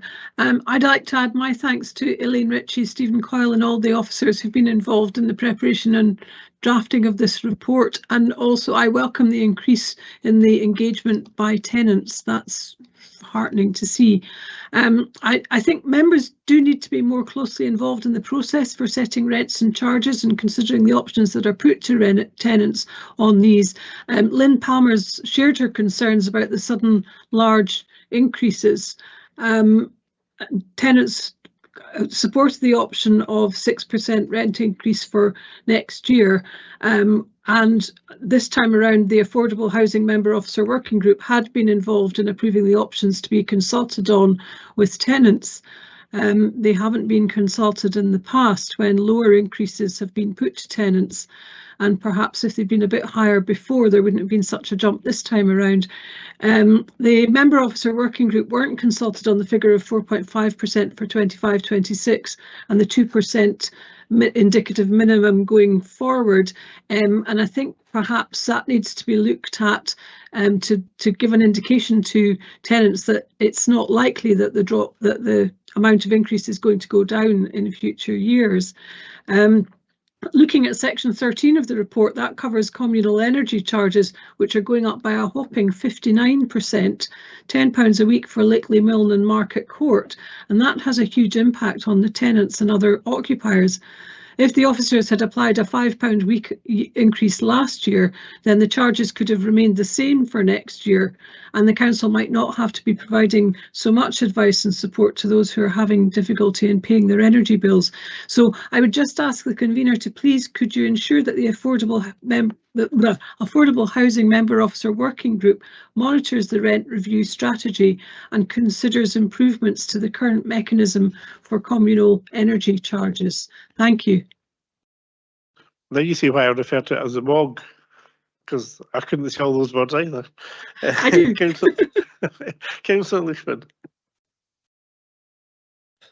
Thanks very much, convener. And before commenting on the paper, I'd like to briefly pass on my thanks to the officers and also to yourself, convener, and also Councillor Braun, Councillor Peter Barrett and Provost McDade in respect to the Affordable Housing MOG. As a first-term councillor, I appreciate the scope and variety of what being on the Housing Committee means, and thank you to everyone on the MOG for sharing their knowledge and experience. I did initially plan on saying that at full council on Monday, but the weight of the day's business just led me to waiting until today. And on to today. Thank you to all the officers who contributed to the paper and also to the tenants who took part in the consultation process. Earlier this week at full council, I spoke about the importance of public engagement, and an increase of 319 tenants participating in the process compared to last year is very good and heartening. Listening to our tenants and working on a you said we did basis should be something that we always strive to do right across our council. And while inroads are being made in reducing the amount of residents in Perth and Kinross that are still not receiving the living wage, we acknowledge that our area is still a low wage economy and many people's finances continue to be stretched in the ongoing cost of living crisis. I certainly know that a lot of my casework is relevant to the outlined improvements in our housing service delivery, and as my group's representative here in the committee, I'd like to say that we are supportive of the paper's contents and recommendations. And my final point is just really that I've had conversations with the welfare rights team, and they've said that a lot of people in the region aren't actually aware of the help and assistance by way of benefits they're entitled to. So thanks to Mrs Renton for the assurance of our council keeping up communications with the residents to stop a potential crisis from happening. Thanks very much, convener. Thank you very much. You need to visit a chemist and get some medicines, councillor. Thank you very much. There's no other comments. Can we agree the recommendations set out in this report? Agreed. As requested by Bailey McLaren, I'll now take a 10-minute recess. So we'll be back at 11:25. So we now move on to item 7 and 8, and I'm going to hand over to Vice Convener Jack Welsh to take these papers. Thank you, Jack. Thank you, convener. If I can now ask Hazel Robertson to introduce the Community Justice Update Report for 22 and 23. Thank you. Thank you very much and good morning. I'm really pleased to introduce the Justice Update Annual Report for 2022-23. The report outlines Perth and Kinross Council's contribution to the Community Justice and Safety Partnership, and further detail regarding this, the work of the partnership is outlined in the Local Area Annual Return that was submitted to Community Justice Scotland in September 2023 and is outlined in Appendix 1 of this report. The Justice Update highlights some of the positive contributions made by Perth and Kinross Council to the Community Justice and Safety Partnership, including a number of projects, for example, the One-Stop Women's Learning Service, the Men's Service Evolve, the West Bank Project, Diversion from Prosecution, bail supervision, the structured deferred sentence, the Caledonian system, and prisoner release arrangements, to name but a few. Appendix 1 outlines the wider range of work of the partnership, including invaluable services such as the NUC, which offers mental health support to Perth and Kinross residents, and specifically to men in the justice system. Challenges following COVID-19 have continued to be experienced during the reporting period, but the partnership continues to work collaboratively to address and adapt to the changing service demands. Extensive work also took place during the reporting period to help align activity with the new national strategy for community justice, and in preparation for the launch of our local community justice outcome improvement plan. They're all very lengthy titles, I'm afraid. That was subsequently launched in June of last year, 2023. I'm pleased to say I'm joined by Eleanor Lindsay, our community justice quality improvement team leader, who will be really happy to answer any questions.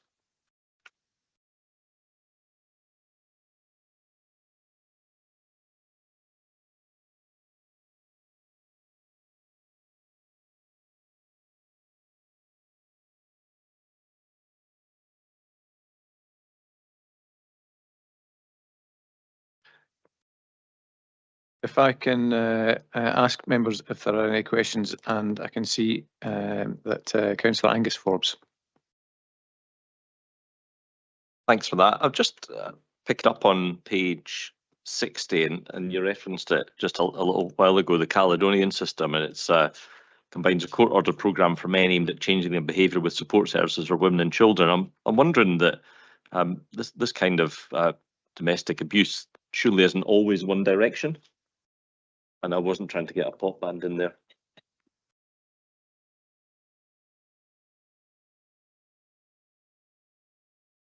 Thanks for that. In terms of that, you're meaning that it's not always males directed to females, is that? Yes, I don't really have any particular knowledge of this, but I'm assuming there are cases where women abuse men, and I'm wondering if there was a similar scheme for that situation. So Nicola may be able to respond to that better than myself. Nicola is the service manager for the criminal justice social work team. So I'll pop myself back on mute. Thank you, Eleanor. Yes, Councillor, there are incidences when things like that do take place. However, I suppose when we have to appreciate, our resources and where we need to focus those resources, what you're describing when it is actually women on male violence, it is quite rare, although it does happen and we do acknowledge that, and we can deal with that on a case-by-case basis. But certainly the vast majority of what we do experience is male on female violence, which is why we have invested in the Caledonian system. Thank you very much. And Councillor John Duff, question. Thanks, Vice Convener. My question relates to page 58 of the report, and it's about the diversion from prosecution scheme. I have to say I was quite surprised to see how big an increase there were in terms of referrals to this scheme for those who had been reported presumably for sexual offences, which have gone up from 1.5% to 9.7% of the referrals, and also for Schedule 1 offences, which have gone from 0 to 8.7%. But my question was regarding the 104 referrals received. There were 78 that were suitable, and 4 of these failed to complete the process. Could I ask what happened to the 26 that weren't suitable and the 4 who failed to complete the process? Do they go back into the system in some way?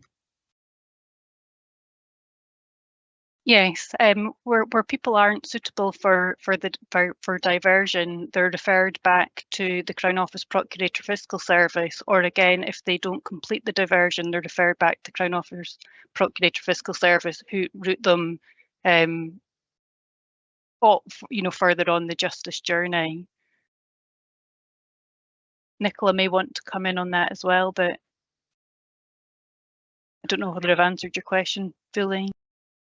Eleanor, thanks, but I don't think there's anything I can kind of expand on that. But you know, I think it's a good testament that we do have quite a high rate of diversion, because it's like an acknowledgement that the court is actually invested in early intervention prevention and not unnecessarily pulling people into the justice system. And we do have quite a robust arrangements within our service, within criminal justice social work, to actually manage those cases.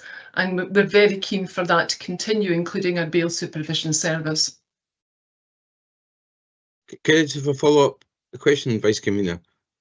So I'm presuming because they've been diverted from prosecution, then that there is no record, if you like, against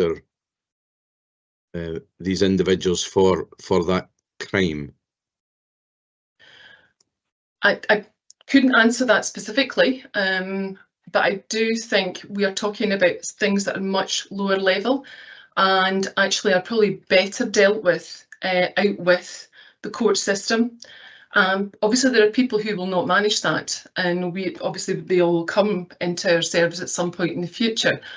But it is pretty low-level crime, which is why they want to try and divert people. Because if you pull people into the justice system, then it can start them on a kind of pathway, which is much more difficult to actually withdraw from and remove people from further down the line. Okay, thank you. Thank you, Nicola. That was really helpful. And a question from Councillor Bob Braun. Thanks, Vice Convener. I've read through the paper. I'm trying to see how I can word this, but what I'm trying to get to the point, I think, is the people who come into these systems, whether it be Evolve or ours or whatever the project is, I'm understand surely they have to want to change. I have this analogy in my mind of an alcoholic. You know, they stand up at any meeting. I'm Joe. I'm an alcoholic. They go from there. Is that the same principle here, that you have to want to change? Is that and if it is, how do you get people into that frame of mind, I suppose, what I'm trying to get to? So I think in terms of people coming into the justice system, I totally take your point. People do have to want to change to be able to sustain change. People coming into the justice system will potentially receive a community order, and then the workers supporting them with that community order commence the work of trying to develop that motivation to change. So the people come to the services not necessarily to start with because they want to change. It's because they're complied to change. Otherwise, an alternative would be explored, which would probably be a custodial sentence if somebody doesn't engage with a community sentence. And the work then starts then to try and sort of inspire that motivation to change and engage. I understand what you're coming from. Yes, thank you. Thank you for that, Eleanor. And Councillor John Duff for the second question.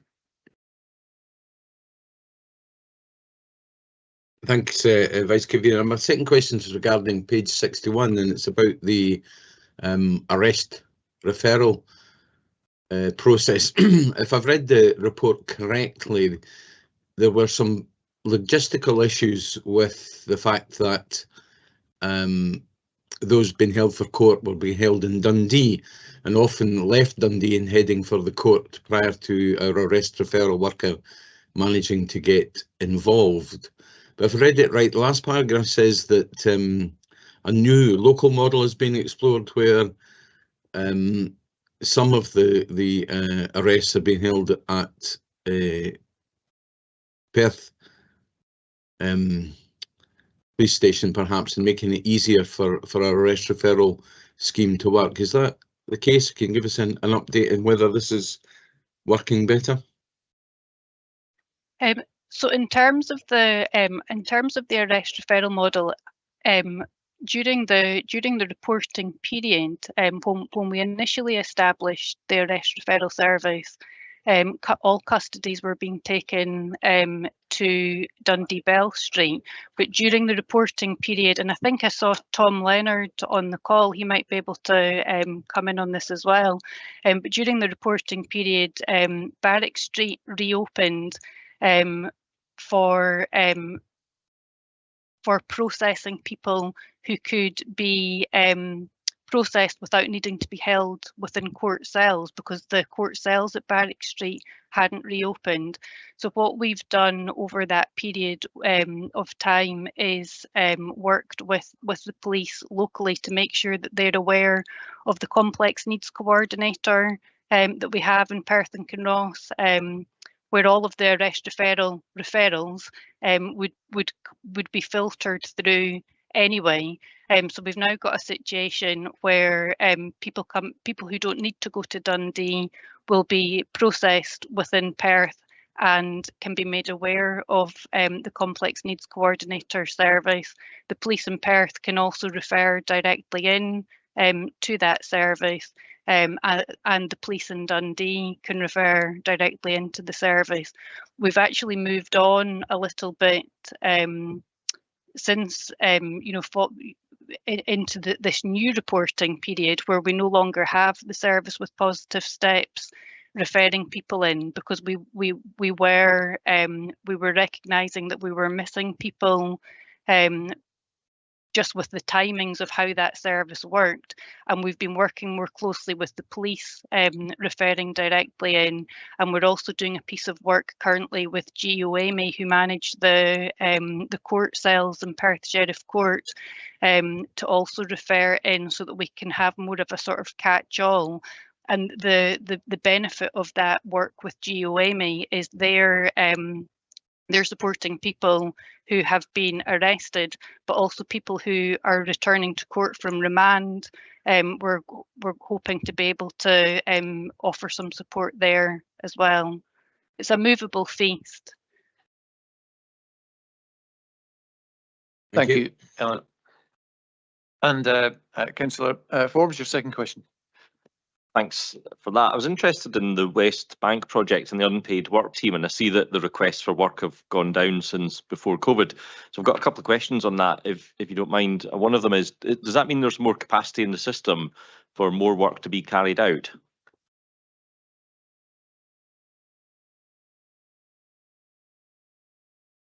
The unpaid work team aren't struggling for requests coming through. So although maybe the number of requests have come down, there is still sufficient requests to fulfil the number of hours that are required by unpaid work, and they could probably there's sufficient requests for the unpaid work clients to fulfil their hours. There's always opportunity for more requests to come through, though, and we are going to be looking to work more with Castle Huntly and making a connection with Castle Huntly, which I'm not sure if people are aware, but that's the only open mail estate within Scotland, to try and tie some work in with Castle Huntly as well. So more requests would be very much welcomed. Thanks for that. You actually answered my second question, which was about Castle Huntly. So I don't know if you're just able to predict what I was about to say, but if you can give me the lottery numbers for Saturday, that would be really helpful. So just your response did actually raise the second question. So a request, do they all translate to jobs that are done, or are there some requests that just never get fulfilled? I'll need to actually go back and check with Roddy, who and I can come back to you. I'll need to check with Roddy if there are requests that are unfulfilled. I know that the requests as they come through are screened to make sure that there is a community benefit to the request, so that it's maybe not not everything would necessarily be suitable. So there is screening to make sure that there is a community benefit to the request. But I can certainly check with Roddy if we've got details of how many requests are unfulfilled. and come back to you offline. If you would, that would be really great. Thank you very much for that. A question from Councillor Frampton. Go ahead, please.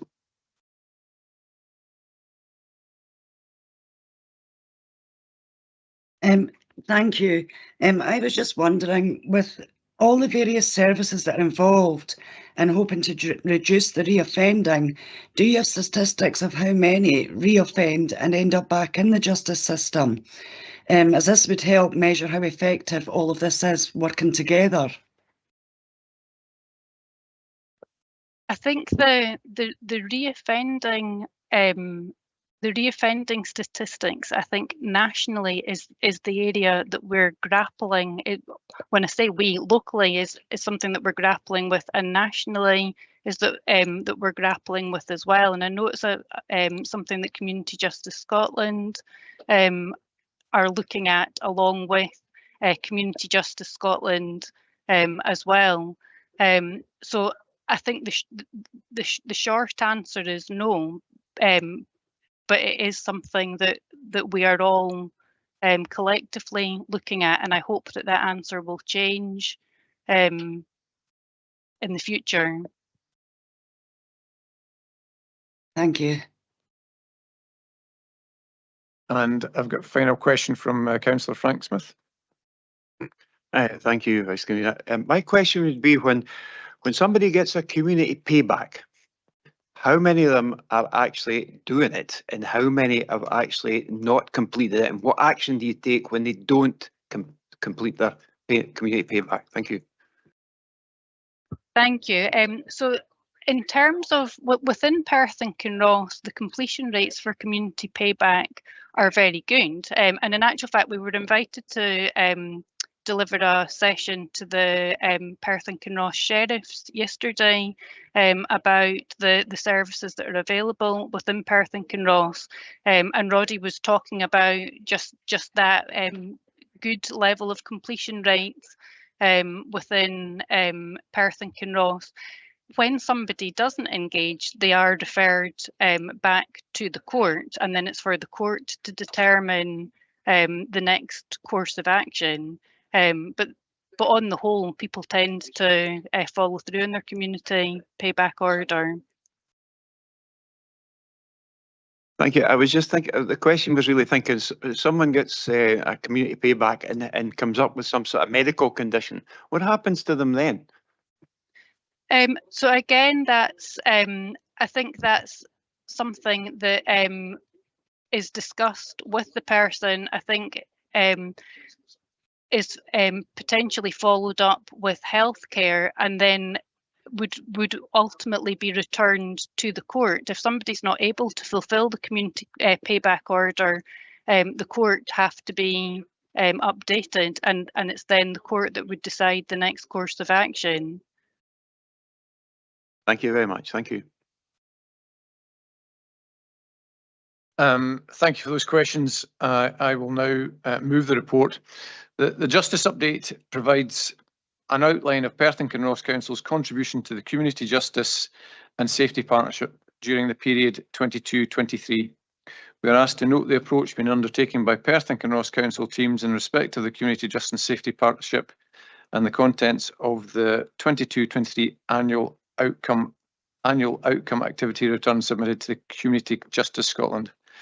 I'd just like to note myself that the impressive multi-agency partnership working that is carried out as part of this report, and also to praise the case studies and user testimonials within the report. I think it makes it much easier to humanise essentially what is a very difficult area of work.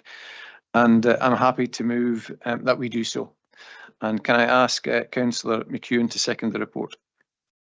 Yes, thank you, Vice Convener. The criminal justice team that we have work very hard and very collaborative, both with statutory partners and with the third sector.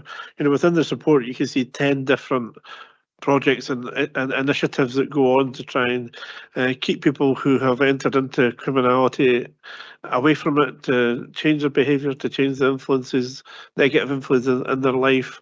And I think it's very commendable. This is very difficult work, but extremely important work on behalf of the people of Perth and Kinross to try and make Perth and Kinross a safer place. So I'm happy to second this paper and congratulate those. I'd also like to congratulate the two councillors who are on the Community Safety Justice Partnership, both who, for different reasons, aren't here today. You have Billy Ahern, who is our chair of that committee, and a vice chair is Councillor Sheila McCall.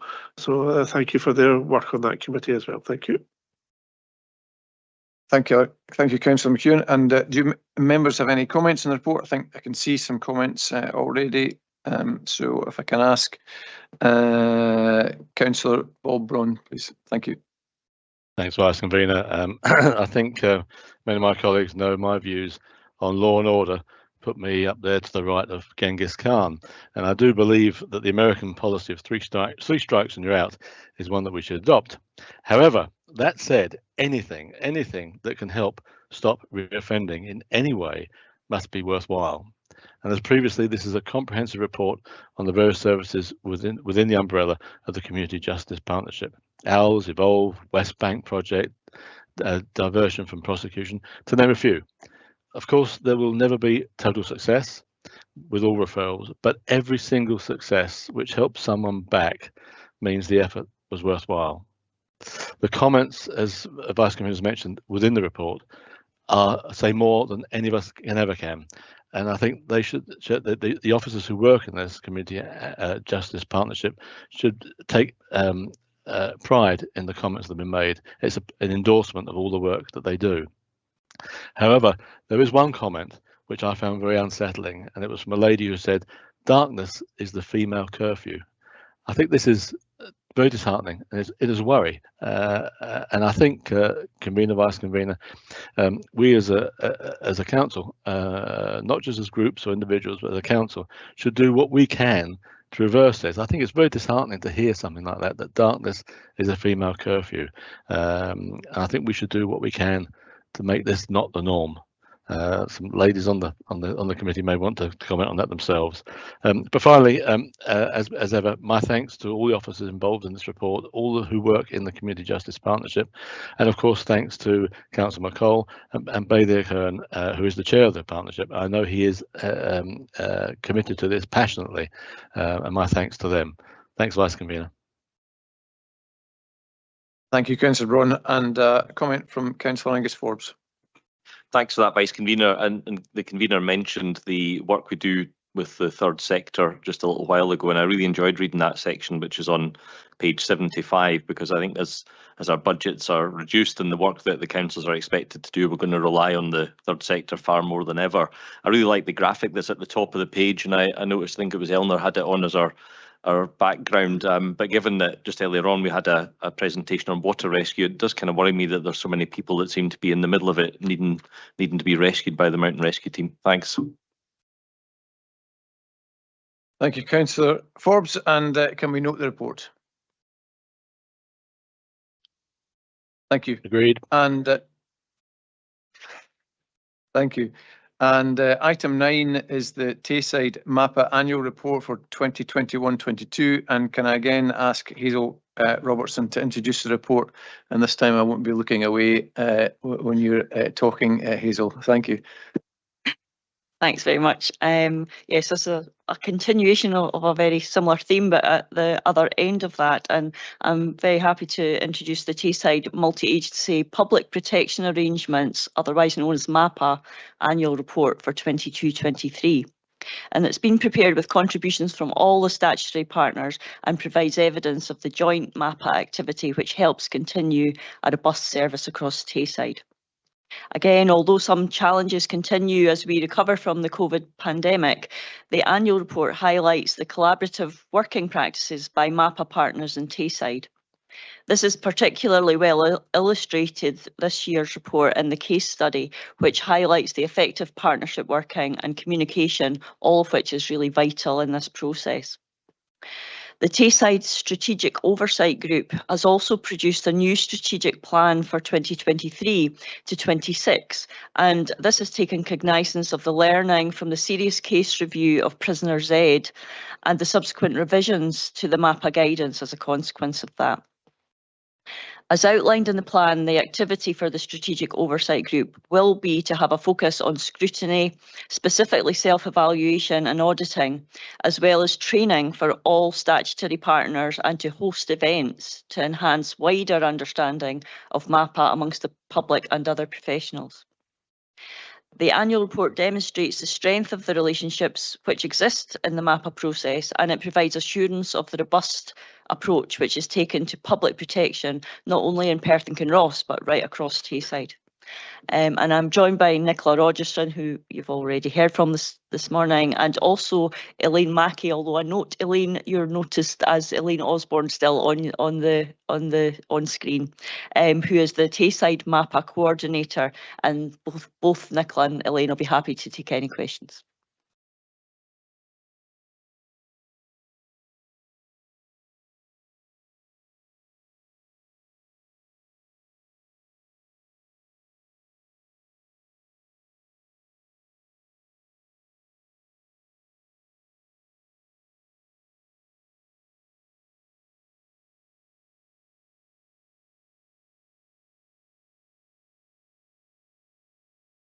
Oh, sorry.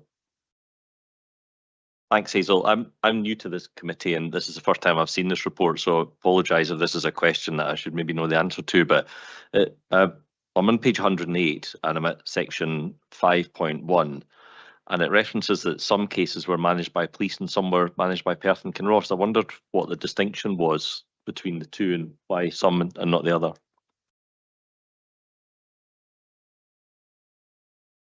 Nicola, are you happy to go ahead? Yes, sorry, I was just about to answer there. Apologies, my timing is off sometimes. It depends on the level of that particular MAPA case. So if it's a MAPA level 1, then that would be a police only managed case, and the MAPA level 2 will be jointly managed between the police and criminal justice social work. So that's the difference. And despite there being a MAPA level 1 case, the practice that we have in Tayside is that, criminal justice social work will still, input into that case and will still be involved, because what we do find sometimes is those cases can then, even if they are a MAPA 1, because of a change of circumstances, can then escalate to a MAPA 2. Go ahead. Just because of my inexperience in all this matter, what's a MAPA 1 and what's a MAPA 2, for example? I think what I'm going to do, I could answer that question, but given Elaine's here, she has been doing her job as a MAPA coordinator for a vast number of years, and I think she'd probably be more eloquent at explaining this than I can. Yeah, hello, I hope you could hear me. There is 3 levels within MAPA which we manage.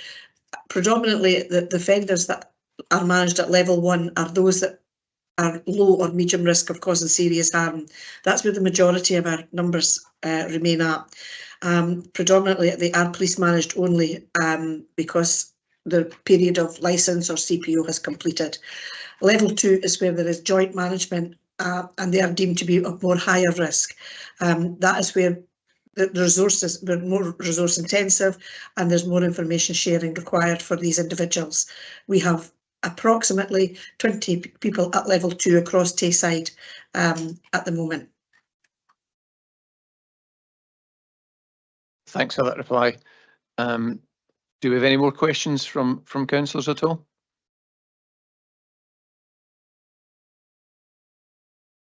No, so I'll come on to move the report.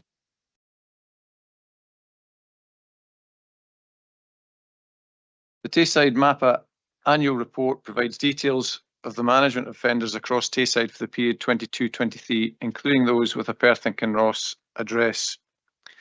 We're asked to note and endorse the annual report, and just before that, I just want to say that the principal purpose of the multi-agency public protection arrangements is to secure public safety and reduce serious harm. it's an area of council activities that, when it's working, and it is working truly well in Perth and Kinross, it's something that's not noticed, but when it's not working, it has the potential to cause significant personal harm to citizens, of Perthshire. So I'd like to commend the important work done and recognise the ongoing commitment and investment in staff and training, and as the wider workforce develops. And I would ask that we move to endorse the report. Can I ask Councillor McEwen to second the report, please? Yes, thank you, Vice Convener. The map of paper comes forward every year, and I do remember during COVID when we were all sitting in our bedrooms or spare rooms or front lounges, and we did all our meetings online.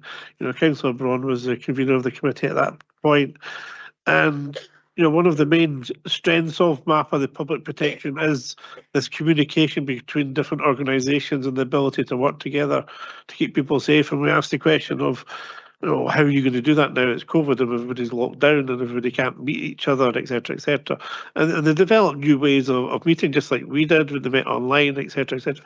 And what I've always found really encouraging is that the good positive changes that they made during that time, that they've carried them forward, and actually now report that actually they do find things easier now that they've adopted those practices than they did even prior to COVID. Because I say it is so important that the hard work that they do, that everything is done in collaboration, and I say with that aim to keep people in Perth and Kinross safe. So I'm happy to second this report. And do any members have comments on the report, please? I don't see any comments at this point, so can we agree the recommendations as set out in the report? Agreed. I'll hand over to Councillor McEwen at this point, and thank you. Thank you very much. That brings us to the end of our business for the agenda. Can I thank everybody for your attendance today and your contributions? Some very positive and great discussions we've had. Now I formally close the meeting. Thank you very much, everyone.